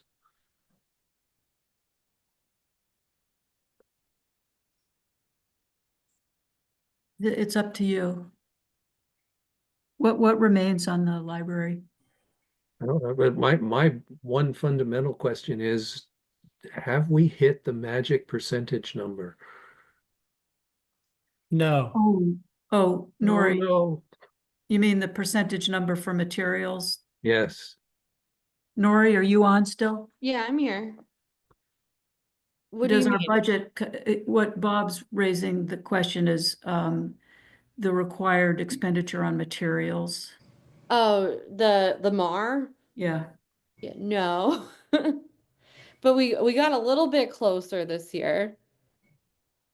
Yeah. We're working with town on this. We're working with Tony on this. Yeah. We appreciate getting a little closer each year, so that's good. Okay. I think I'm just gonna leave it at that then. We're grateful, we're grateful for the town for the first time stepping up with a big piece of what we're asking for capital. And we're just so grateful about this. I think we'll work on the MAR as we move along. And as Nori said, we're also grateful for the stepped approach to ultimately meeting the MAR. Yeah, and it did get a little bit better. So thank you, town. And thanks for But we for- did Yeah. meet the requirement of the expenditure last year. So it was you did end up spending the required amount. Yeah, I use non-appropriated accounts and I'm using them this year to meet what we have to. And Yeah. The challenge, as we've always said, is because it's percentage based, as the rest of the budget grows, that number to meet the MAR grows as well. And what I asked for this year, that the town gave the library a little more for this year was an increased gas budget, which they gave us a little more for, because we overspend on gas every year. Like we already did in this fiscal year budget. I'm glad that we got a little more in our gas budget for next year. Hopefully that helps. So again, so that's all good. Same thing, balancing that with, so what we've created is an energy reserve account that is held by the accountant. If the gas bills exceed what's appropriated in the library budget, they come to the accountant and we pay for them out of that reserve account. Yeah. That's something that we have available for all departments, but it especially is helpful in relation to the MAR percentage, because the more you put in the gas line for the library budget, the more your percentage requirement on MAR grows as well. So it enables us to kind of balance that issue, but still have the funds available if they need more for utility expenses.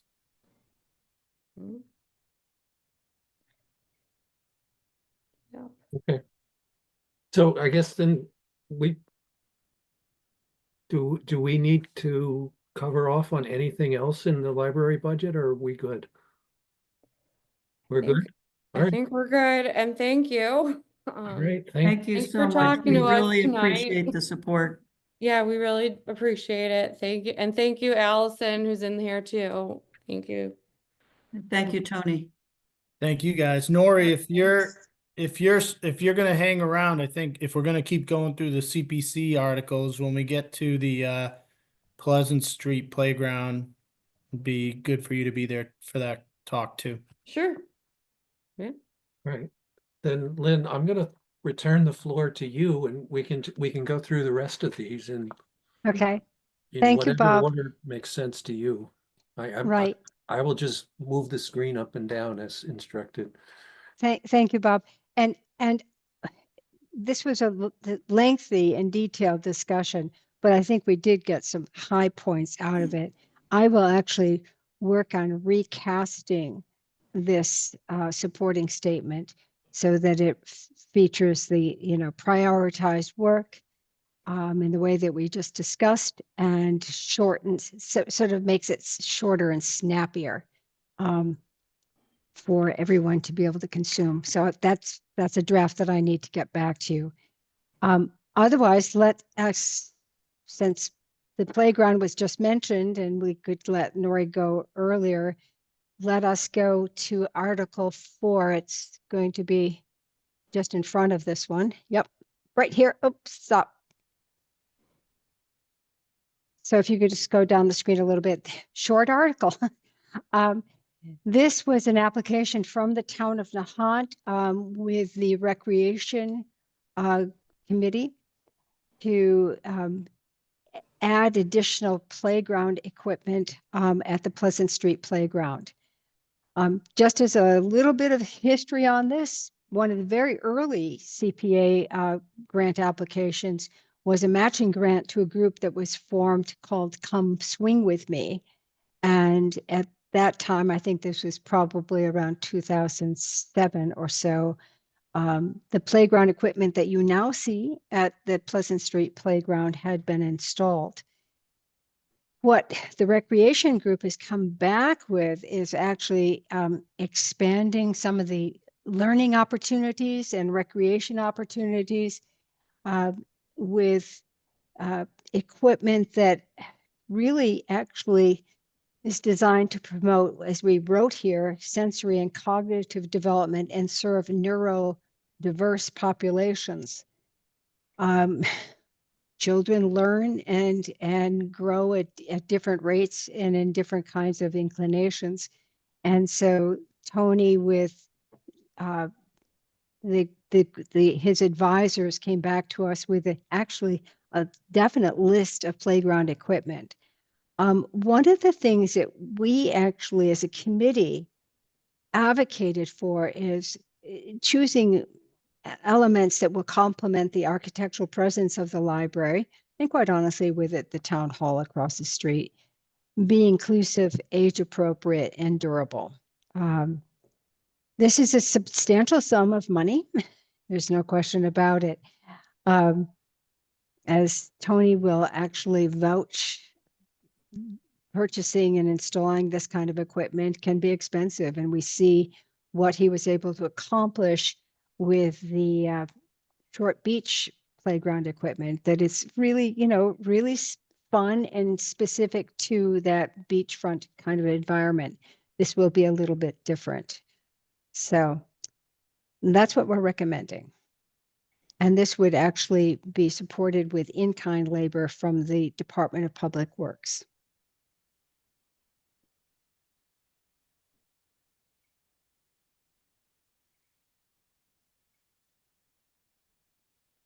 Discussions? If not,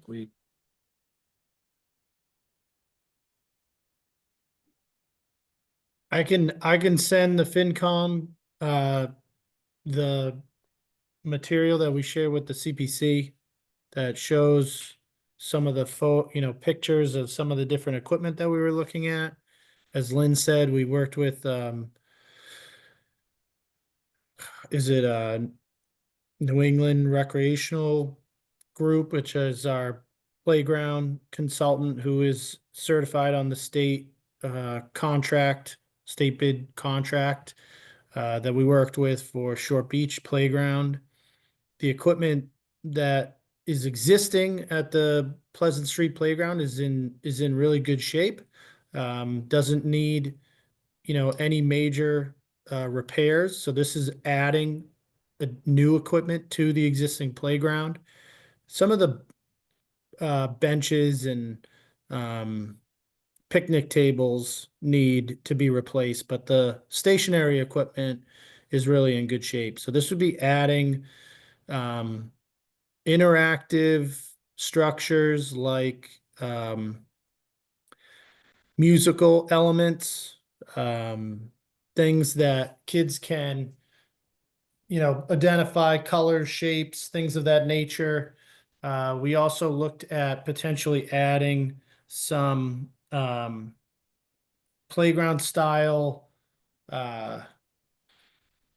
structures that look like a schoolhouse or looks like a town hall. And we're talking about if we go that route, we would maybe pave a path and stripe it like a roadway so that kids can pretend like they're, on their tricycles or something of that nature, going to the post office or going to the, the little town hall and interacting with it that way. So as Nori had mentioned, or Lynn had mentioned when we were talking about the library, there's a huge contingency of young children going to the library on a regular basis, and the playground next door really serves that 3 to 10 year old age group, more so than Flash Road, which gets a higher range of children at it.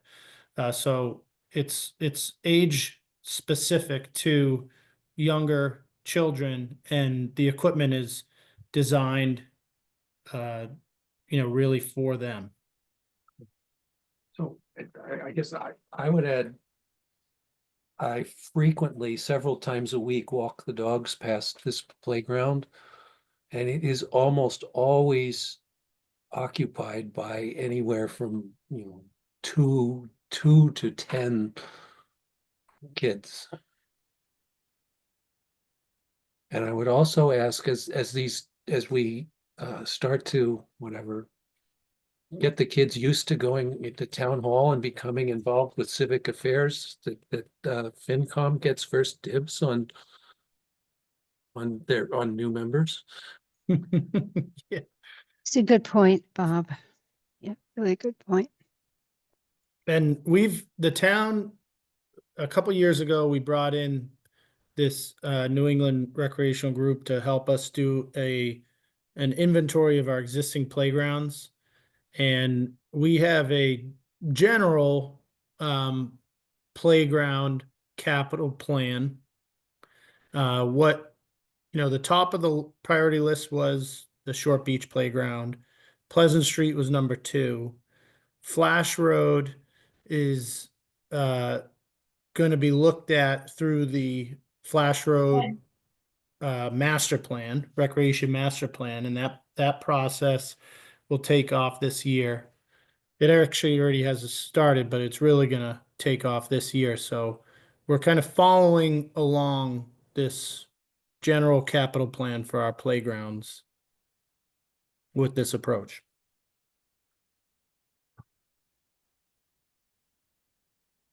Okay. And I just will add that the CPC, these types of projects, all these types of projects, but especially this type where, upgrading a playground isn't really a necessity. It's not a urgent structural need to preserve a historic property, or it's, some urgent need related to housing. Recreation is one of those things that if we didn't have CPC, it would fall through the cracks from our, with our typical budget capacity. So, this is one of those projects that CPC is extremely valuable to the town. to be able to use the program to help make these types of investments.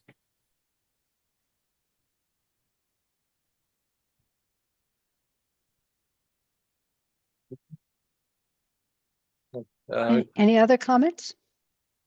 I just want to say I find the playground really valuable that the kids come from there every day and then go to the library. So like I definitely, I think it's really important that we take care of that playground because we get kids that go directly from there to story time. So they go there and then they come into the library and they read. So it's like it brings in lifelong readers and learners. So I think having that playground there is essential and keeping it up to date is really important. So I think it's a really good project to do. That's all I wanted to say. Thanks, Nori. Right. I guess next then. Okay. Well, let's just keep going backwards. Let's just go up to the next one, which is shown here as number 4, Bailey's Hill. This is $39,000, $345 from the estimated revenues to continue the Bailey's Hill ecological restoration. So this actually is that last year was the first phase of what basically is an effort to remove invasive plants and vines and clean up dead and fallen trees. This will continue the work that was started last year with Partier, which was the company that the Open Space and Recreation Committee with the town manager secured their services for this work. We've already seen, for those of you who visit Bailey's Hill regularly, that on the western face of the very big Fort Ruckman bunker, that portion was actually cleared up with a grant that Austin Antrim, as the fire chief, had secured for removing potential fire related fire starting materials. Bailey's Hill, the Bass Point area has had a big burn over in 1918, and Austin was able to secure this grant. So there's been sort of on both sides of Bailey's Hill, there's been actually very measurable changes in terms of removing dead trees and brush and so on. This will continue that work. And this is under the leadership of a very active Open Space and Recreation Committee. Nancy's here tonight. She is the representative on community preservation from that committee. I also note that there's $3,000 that is being donated towards this effort from SWIM.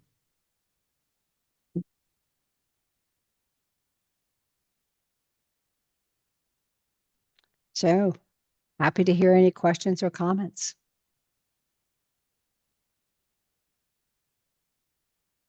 In the surveys in which Open Space did of the town, Bailey's Hill was an important area that people wanted to preserve and upgrade.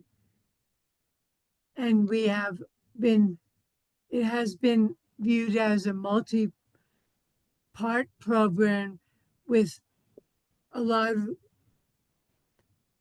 collaborative work between the town and private people and organizations, including the school to a certain degree.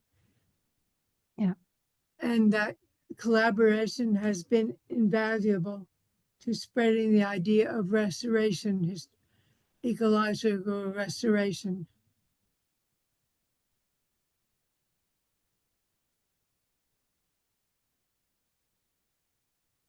This one, I remember we talked about this at length last year, and we knew this was a multi-year effort. That is true. All right. I'm taking silence as we should just push on then. Okay, thank you, Bob. This one is from the Housing Authority. It is for the replacement of 4 asphalt shingle roofs on properties located at Spring Road, and you see them enumerated here. These are duplexes. One of these roofs is leaking. The other ones are kind of at the edge. We're all installed at the same time. They are at the end of their service life. The Housing Authority actually does retain an architect to actually oversee these projects.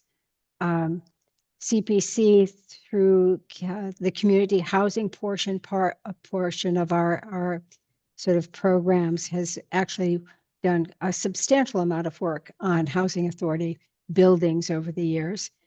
And well, these are for more. I guess my only question is, why is it not 47 to 49?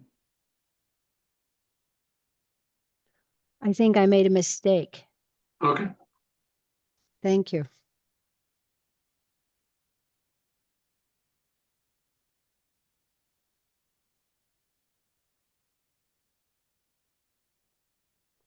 Thanks, Tim. Got it on my other one. All right.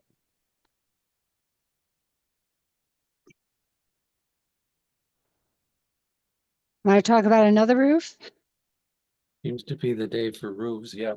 Yeah, this one's more complicated. This is for the life-saving station. In this case, we're talking about appropriating $150,000 that is going towards the overall cost of the roof, which is estimated at $180,000. The life-saving station property was deeded to the town in 1999 after years of discussion. And one of the very first projects was to actually deal with the roof, which the town did in 2000 and replaced what was a very aged roof with a red cedar shingle roof. Today, those of you who go by that building every day will see that there's a lot of organic growth on the roof. If you look carefully at it, there's missing shingles. There's been patching of shingles over the years. This is a building that takes a heck of a lot of weathering. And so the Nahant Preservation Trust, which came into the picture as after the town actually went through an RFP process, they awarded the trust the responsibility for the maintenance and preservation of the building.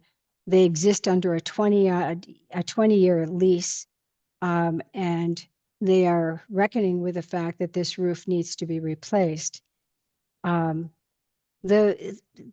building is used in multiple ways. The American Legion post is centered there. There's a tenant on the second floor that helps pay for, that contributes rent towards the care of the structure. The first floor is rented for events and functions, and it's quite actively used. So what we're looking at is the fact that it's an expensive roof. It's a building that is listed on the National Register.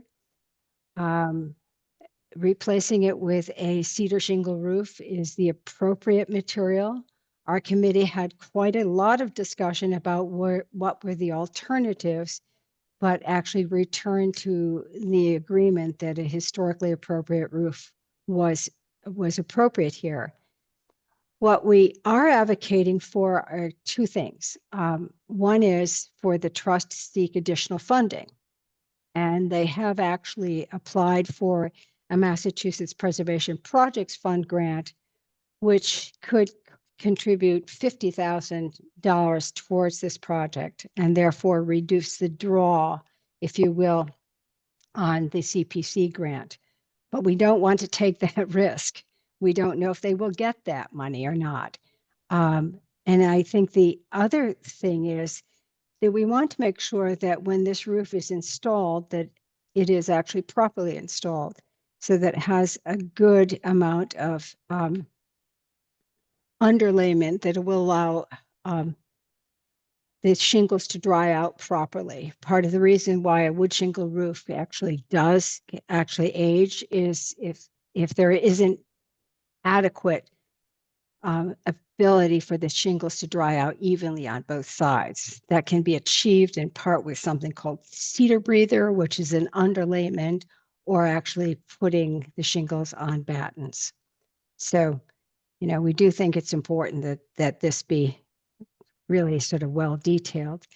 The other thing that helps with a roof like this, and I know you're all going to go look at this roof, where you see where there's been flashing or strips of metal that were installed when there were some repairs on the building, you'll notice that there's less fungal group or organic growth in those areas. That's because the water washes over the metal. In the case of lead, it does a very good job of killing organics. The same can be accomplished with galvanized metal or brine or zinc coated metal. And so that would be another thing that would be, detailed as part of this project. So that's our recommendation.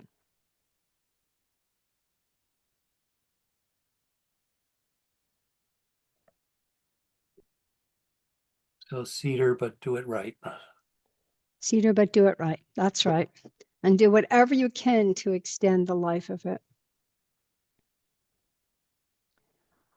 I will say this, folks. We saw an estimate for the cost of materials on this for $73,000. That was using an Alaskan yellow cedar shingle, which in my particular practice, we're using more and more of the Alaskan yellow as it slightly longer lived shingle than a red cedar shingle. Both red cedar and Alaskan yellow will, however, be subject to the vagaries of this market. And it won't surprise you that a lot of these materials come from Canada. So there may be an impact on tariffs, anything involving wood. Well, then again, to play devil's advocate, what happens if we start into this or we go to source materials and we find they're well in excess of the budgeted amount? That is a risk. I mean, we have budgeted this at $180,000, or it has been budgeted at $180,000 with call it $75,000 of materials. So not all of that is labor. A lot of that is a contingency. Lynn, the existing shingles on Life Saving Station are asphalt shingles, it looks like, so we'll be upgrading it to a more No. historical. The existing ones No. are There's red cedar. the ones there now are cedar. Okay. Yeah, Dan. This was done before the trust became involved. It was a public bid job. I actually know the firm that did it, but I don't know. I wasn't personally involved with this in any way, so I really don't know how it was specified and how they were installed. But yeah, they're red cedar shingles. Oh, okay. Lynn, you may not know, I was in Hull, I think it was Hull, not too long ago, and they have a little life-saving station that reminded me very much of the Nahant life-saving station. Are you aware of it? Do you know if that also has cedar shingle roof? I did that project, Sam. Yes. Yes. Thank you. You're welcome.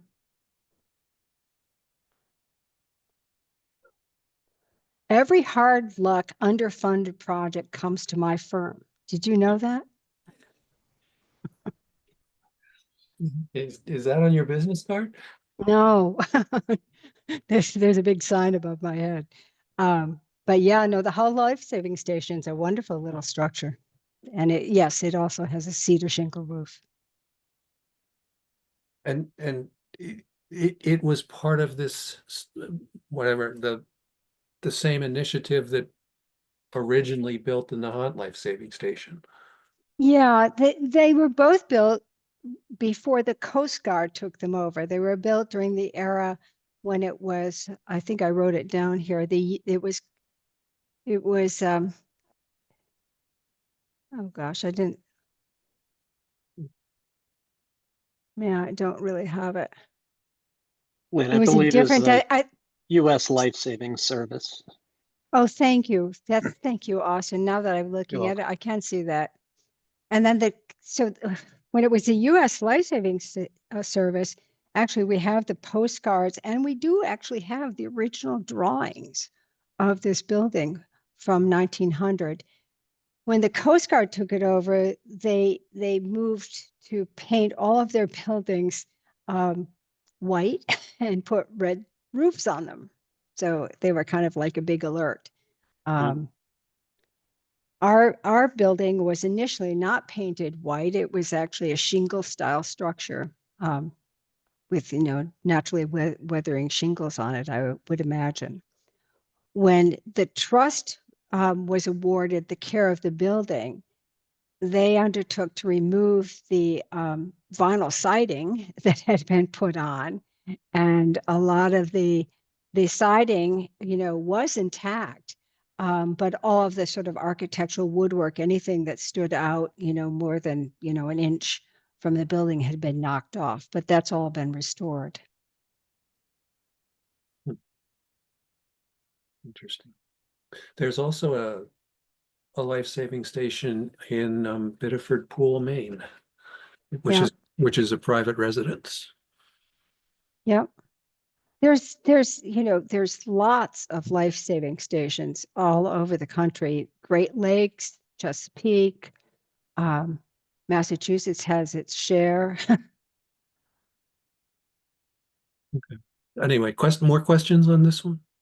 I don't know if you've noticed, but we modeled our new pump station after the life saving station. Oh. I didn't, but I will Yeah. check it out next time I drive by. It's white with green trim, Oh. green doors. Ah, nice. Good work. Well, fingers crossed that the trust is able to secure that grant. That will definitely help this, but the budget here. So here's the last of the new articles, and this is for the flagpole, for the two flagpoles at Veterans Park. One for the Space Service, and honestly, the other one will be the Merchant Marine. And this was presented to us by the American Legion. They did the research on this. They'll be working with the town of Nahant to install these flagpoles. Okay. This says Massachusetts, not Space Service. Yeah, you're right. This is what was drafted by one of my committee members. I better double check all that. The town wasn't really involved in the application for this. I don't really have a lot of background information on where this number comes from, but I can explain that last sentence. So there's 7 flagpoles down there now with the 6 branches and an American flag. One of those 6 branches flew the Merchant Marines flag, and then the Space Force was added as a new branch, and the idea is to add a pole to bring in the Space Force, but not to have an uneven amount of poles. Okay. So they're adding 2 in order to accommodate the Space Force without getting rid of Merchant Marines, and adding another pole to keep it even so that it looks symmetrical.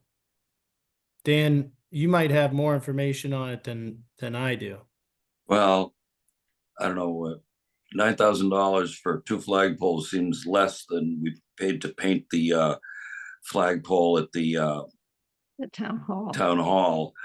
And I can say that there are no former veterans from the Space Force in post 215.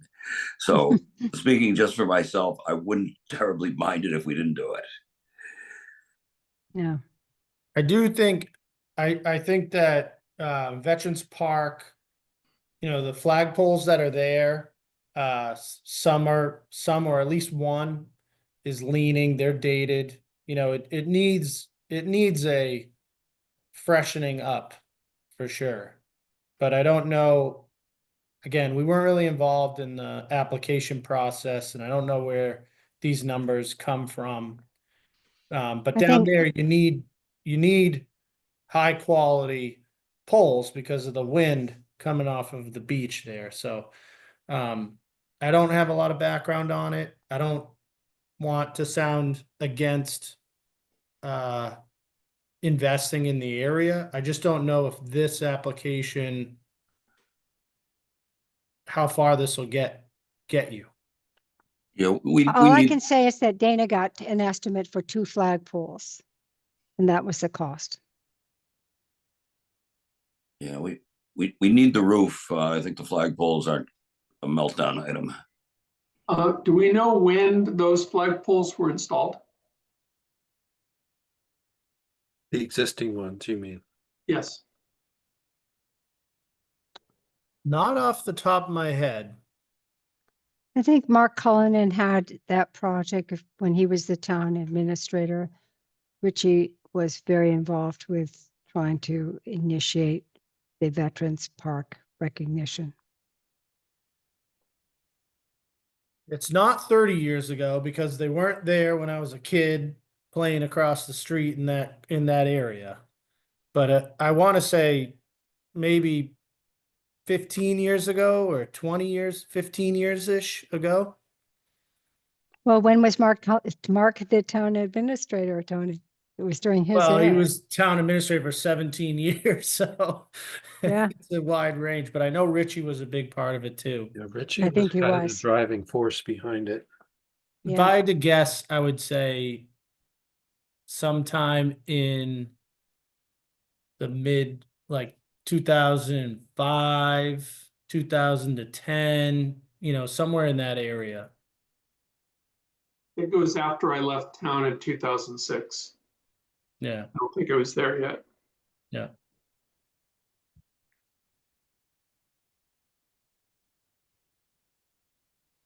And anybody know what the typical lifespan of a flagpole is?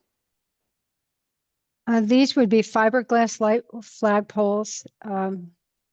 So I would think that they would have some longevity. The flagpole that we love and cherish at Town Hall, of course, is a wood spar. So that's a different kind of thing.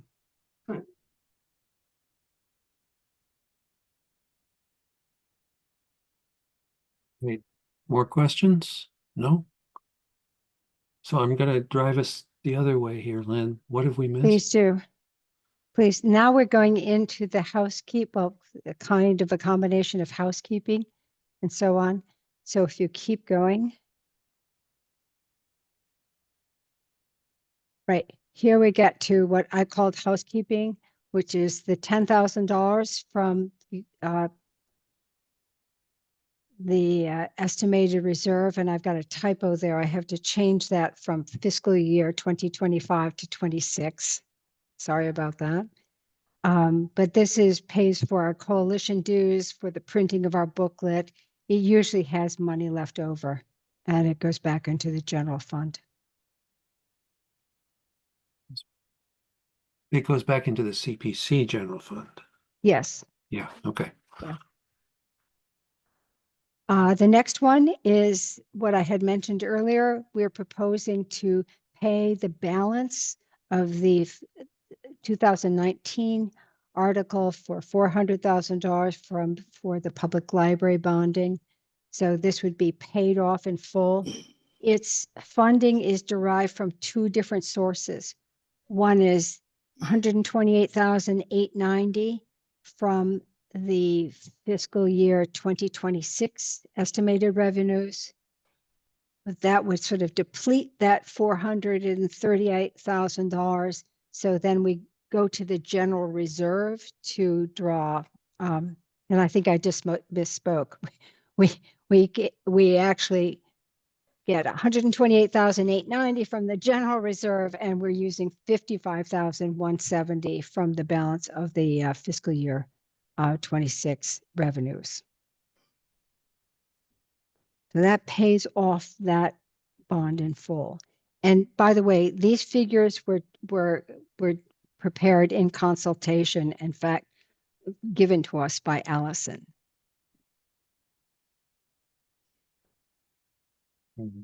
I Okay. understand What, that. yeah, can you tell me again, what's the total amount here? Yeah. The total to pay off that bond is $184,060.91. 184.60, and that's what you're proposing to pay here. Yes, and it's being funded from two different sources, Barbara. One from 55,170, which is the balance available from the fiscal year 26 estimated revenues, and the balance is coming from the general reserve. For the total of 184.60. Okay, thank you. Yep. This may just be me, but as I glanced at this, the first number I saw was $400,000. And my mind said, wait a minute, we just did, there's like, what? We just did an article for $700,000 and now we got another one for 400,000. Well, that's true. We're paying the debt service Right. on that 400,000. No, I understand. I get it now. Lynn, is there any way to highlight the payoff Yeah. before we Yes. talk about avoiding the payment or paying the last payment, I should say, sorry.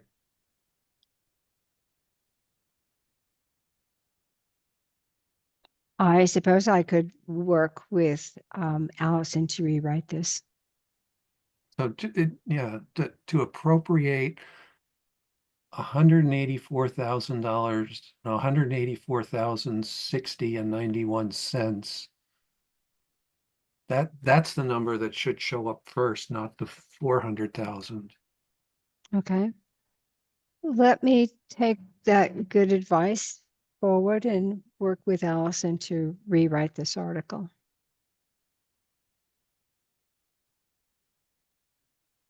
Want to try the next one? And I've now just read the next one too. Yeah, and now you're good at it. So in this case, with this one, because we're squinching on our funds, we're actually in this one, we're planning to spend $6,058.13 to pay interest. And then we're putting forward $20,000 to pay down the principal. Normally, this would be a higher amount of money, but we are, as I said, stretching our dollars. So what's the total here? 26 something? $26,058.13. Okay. And Allison, question for you is, because the way the town does this, the interest rate on both of those are the same? Yeah, so this is the interest. We've borrowed all of these through issuing short-term bands. And so all of this interest is the actual interest due coming this July. And so, yes, it is the same interest rate on these.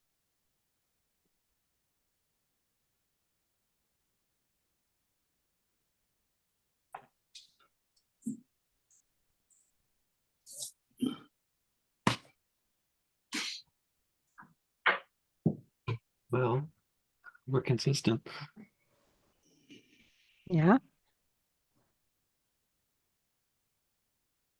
I do just want to say in terms of the language of these, this language does mirror how these articles have appeared in prior years. This Okay. for the Right. older borrowings, the CPC has done these type of articles to make debt payments every year, and this is the way that they've been worded. Yeah, I guess what I was saying was more my personal reaction than anything else. If this is the best way to do it, that's fine. I will say, consistency may be the hobgoblin, but I do think consistency is probably a good idea here. Yeah. I do think though it's helpful, like in this previous one. I think you go up a little bit further to get to your previous one. No, this previous one, or this one's fine. At least it has the total of what we're paying off. This one, you have to kind of add these together. I know it's easy math, but Okay, I can add those two together. I don't understand why it doesn't just say the payment of 26,000 and change debt service on the, right, that's where I was on going. each one, the payment of so much debt service on Yeah. Yes, That you could that do that, Lynn. You don't have to, the article doesn't have to separate the two. It could just say, you could include one total for debt service.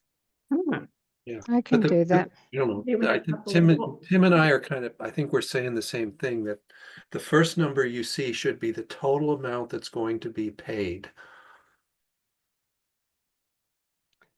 So are you saying to appropriate $26,058.13 for the payment of? Yes, Yeah, exactly. okay. Yeah. And that's, it's I've the just, same the I same have as these previous. articles on my other screen and I'm doing them as we're talking, so I will not forget what we're doing. Good. I agree. It's much better. Otherwise, we've been talking about these large figures earlier, and to see these other ones come up again, people will skim through it and be, oh dear. That's a pretty gnarly sentence anyway, to begin, the beginning of number 7, Yeah. having that other information up front before debt service is a good idea. Yes. Okay, so can you just keep going down, Bob? Because Yeah. we've got one more to do. Oh, Oh, I'm sorry. There you I go. just wanted to get to no, I have to go a little bit further back, please. Yes, at 10. So this one will be the same thing. We're going to take that sum of 38,000 and we'll put that forward to say to appropriate the sum, 38,848 for the Yeah. payment of. Yep.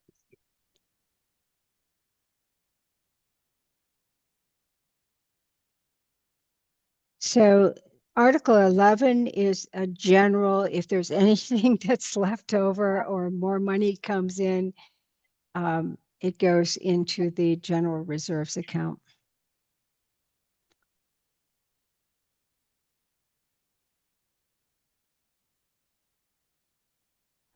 This actually has now made me think that, Allison and I had an exchange earlier today. The one thing that I do need to sort of clear up is that I need to actually show $4,233, which is the balance of that first 10% of the annual appropriation. I need to show that in the housing article. So I'm going to actually revise that article to show that as well. Okay. The rest of these are all the clawbacks. So I think in the past, rather than reading these all individually, you all will decide how you want to handle this motion. But each of these have been, I've been in consultation with the grantee, and they've all agreed that these monies can go back into the general reserve. Well, we will rely on our town moderator to advise us on this. And, whoever that he or she may be. in these cases, is it because things got done cheaper than expected or things got canceled? Or which is which? Mainly cheaper than expected and one canceled. So the number 18, the $17,000, which was going towards the Dory Club gangway and floats, was not needed. So there was just no expenditure from it. Otherwise, these were, excess funds. I would agree that a bulleted list would serve well here if you put them all under one heading.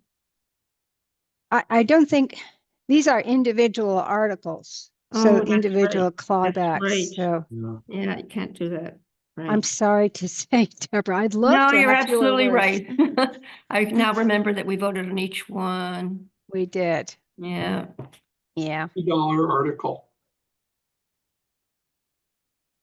By the way, who is the town moderator? We have to wait until election to find out. Oh, How many okay. how many candidates are there now? One? I don't know. Okay. Seems like one at this point. Better watch out. There could be write-ins. It could be.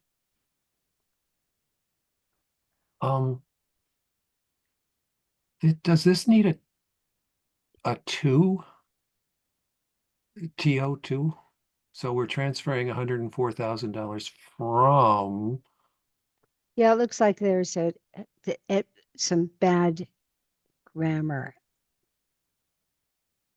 No, it goes to the Community Preservation General Reserve, which is at the end of each article. That's right, Tim. Yep. okay. In fact, I don't know if I put this in so everyone could have this number, but I'm not sure that we would publish it this way. Yeah, last year, I just looked back at last year's language and the article read to recommend that the town transfer a total of, and then the motion said the following, the following transfers and then had them bulleted. So the actual article from last year did not state each of the separate projects from which we were transferring, but the Oh, motion really? did. Mm-hmm. Okay. Silly me. Okay. So Allison, I'll sort of look at, I think you had sent me a copy of the advisory of the town warrant, and I'll sort of go back into that and work on this. Just this wording just sounds, I don't get it yet. We're transferring $3 from unexpended funds appropriated to the town of Nahant by the annual town meeting from community preservation funds. A lot of prepositional phrases in there. Yeah, for the library.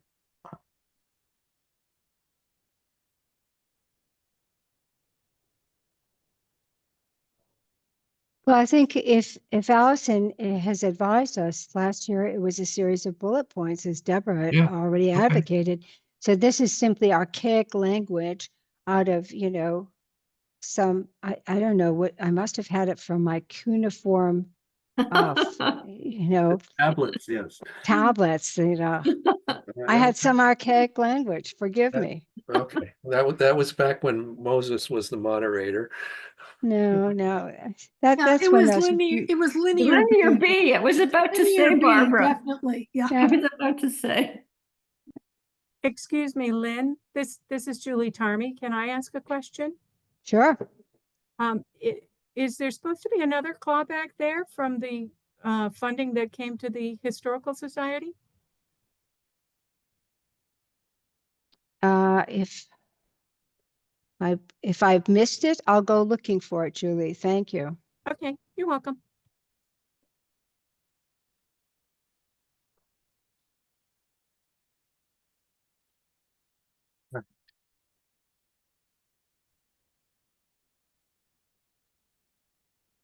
Oh, there's more, but wait, there's more. Okay.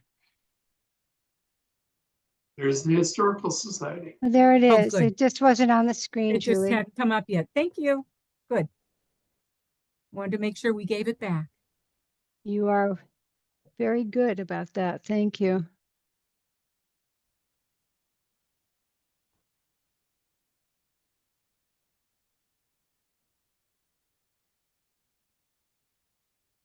Be clearer to say a total of unexpended or an unexpended total up there to recommend that the town transfer a total of, I don't know, maybe it's clear to most people. Wait, you mean this introductory sentence? This? Yeah, that one. Yes, yes. I mean, I guess it's when you say prior years that says it, but anyway. Tony, wasn't there one where you said you still needed it and you did not want it to be clawed back? I don't have any of Tony's in here. And he has a bunch. Right, because there was one that he wrote to us that he still needed it. Yeah, and I don't think it's included in this list. I didn't include any of Tony's, Barbara. Okay, I just remember Tony asking, and so I'm following up on that.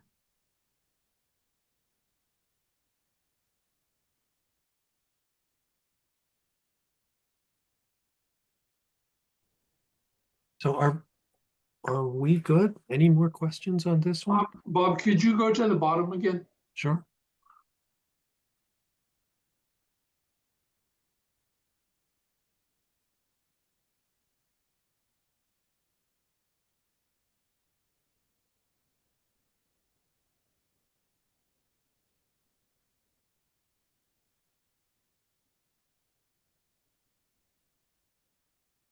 Yeah. Yeah, that's just a sweep of whatever crumb we can get. All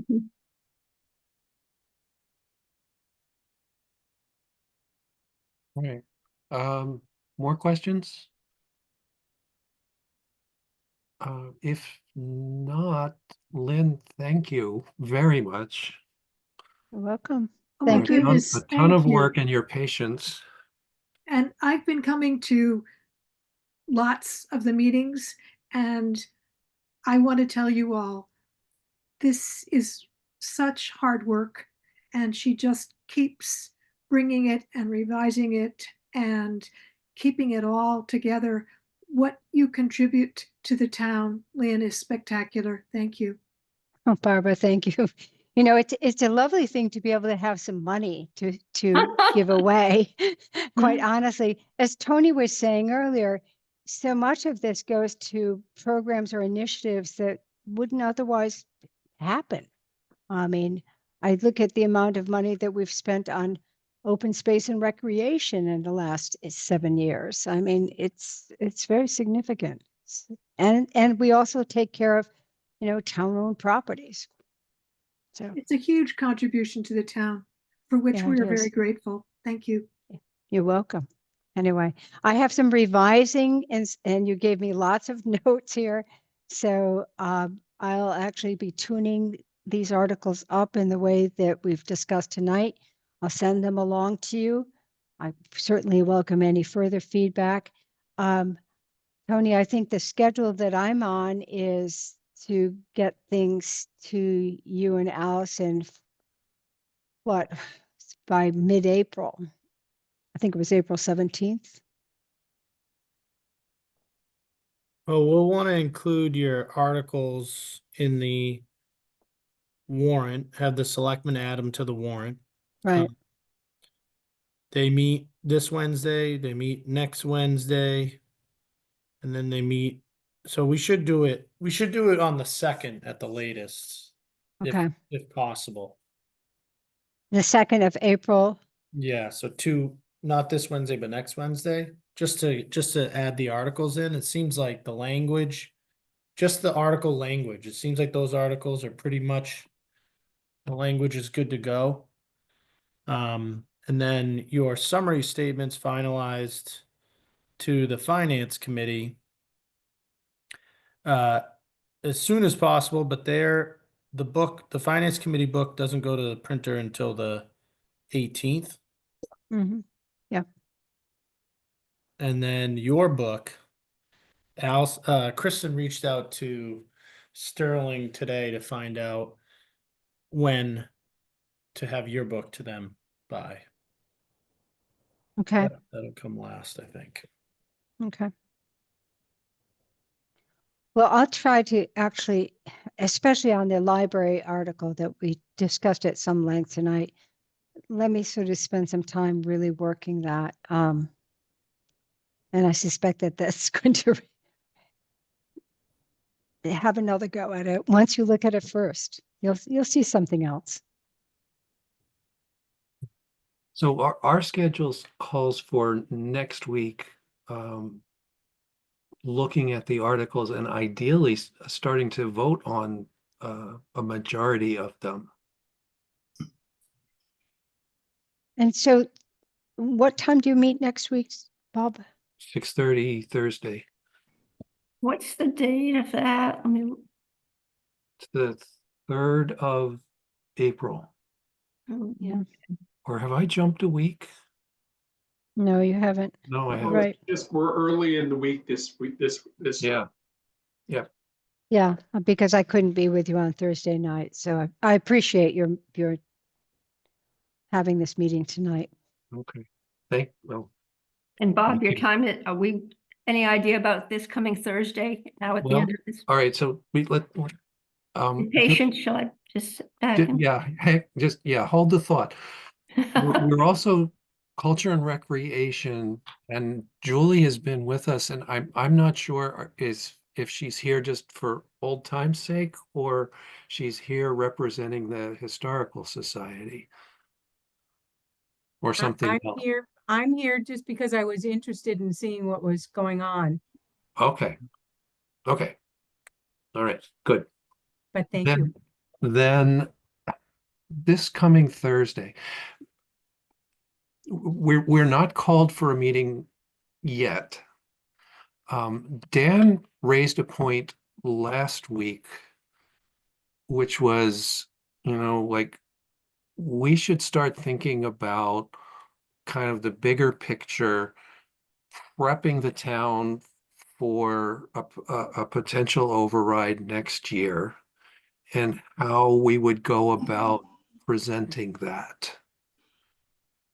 To that end, I took the liberty of this morning asking Allison if she could pull together the financials, not in the departmental way that we're used to seeing them, but by category of expense. So let's take salaries and wages across all of the department. Let's take benefits and pensions across all of the departments. Let's take operating, right? And then we can trend it out over maybe 5 years. And that would be at least a Great good idea. start. Yeah. Yeah. So Should we, do you want to entertain the thought of meeting for a short time on Thursday to look that over and maybe put a little more substance to it? That was my proposal question about Thursday night, why I've been coy about it.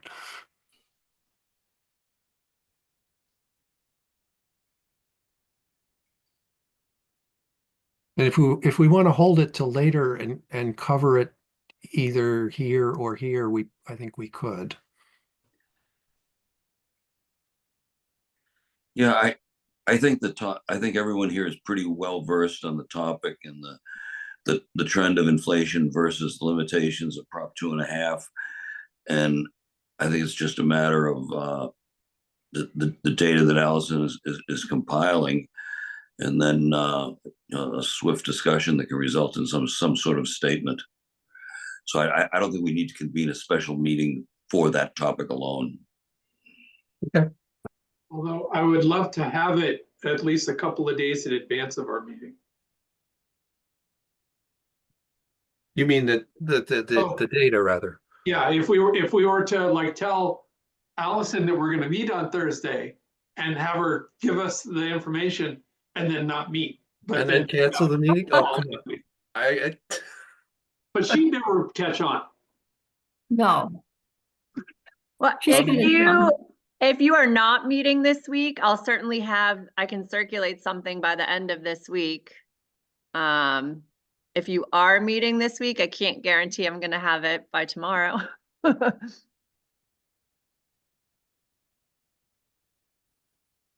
You guys could get a head start on voting on the other articles. Or, Yeah. Good starting point. the process. Yeah. I'm just thinking, looking at this calendar, 3 weeks is gonna fly by. gonna fly. We've done that in previous years, knocked off a few as we Yep. can go. Yeah. But that being said, I won't be there Thursday night, so I don't want to sign you up for something that I can't Yeah. sign myself up for. Well, I can't come on Thursday night because of something that got scheduled thinking we weren't going to meet. Sorry. all right. What about the rest of the committee? I can meet. Can meet on Thursday. I'll be away for the first week in April, but I can meet this Thursday. Tim, Dan? I can make this Thursday. I can be available. All right. Well, okay. So why don't we do that? We'll deliberately keep it to a short meeting. We'll try to keep it to an hour. We'll go through as many articles as we can, and try to get them knocked off. We can't speak for Peter whether he's going to be joining us or not. Okay. All right. So I'll post a meeting for Thursday at 6:30. Excellent. Okay. And I'm sorry I can't be with you, but I understand why it's a good idea to do it. All right. I Fair enough. trust you. Okay. So this is usually when we would hold a public forum. The only member of the public I see, well, Paul and Julie, and I assume Nancy are still with us, and Lynn is still with us, but Austin is here.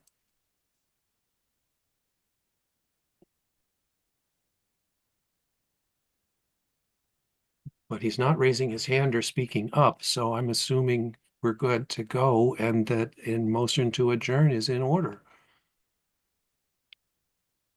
So moved. Is there a second? Second. Second. Barbara, I'll let you figure out who actually wins the second. I'm putting down Warren seconded it. Okay. All in favor, quick roll call, Tim?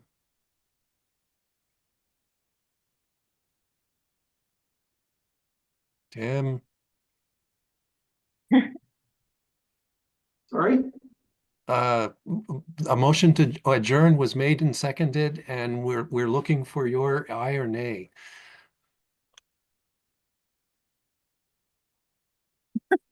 All right, let's come back to Tim. I think Dan, Aye. Barb, Sorry, yeah, okay, Deborah, Aye. Barbara, Aye. Melanie, Aye. and Bob votes aye. So the ayes have it. We are adjourned. Thank you all. Thank you. Hey, everyone. Okay, thank Good you. night, everybody. And thank you, Lynn. You're welcome. Yes. And thank you, Barbara, for taking notes. I mean, minutes. Thanks. welcome. Good night. Boy, oh boy. Yeah. Another long meeting. Yeah.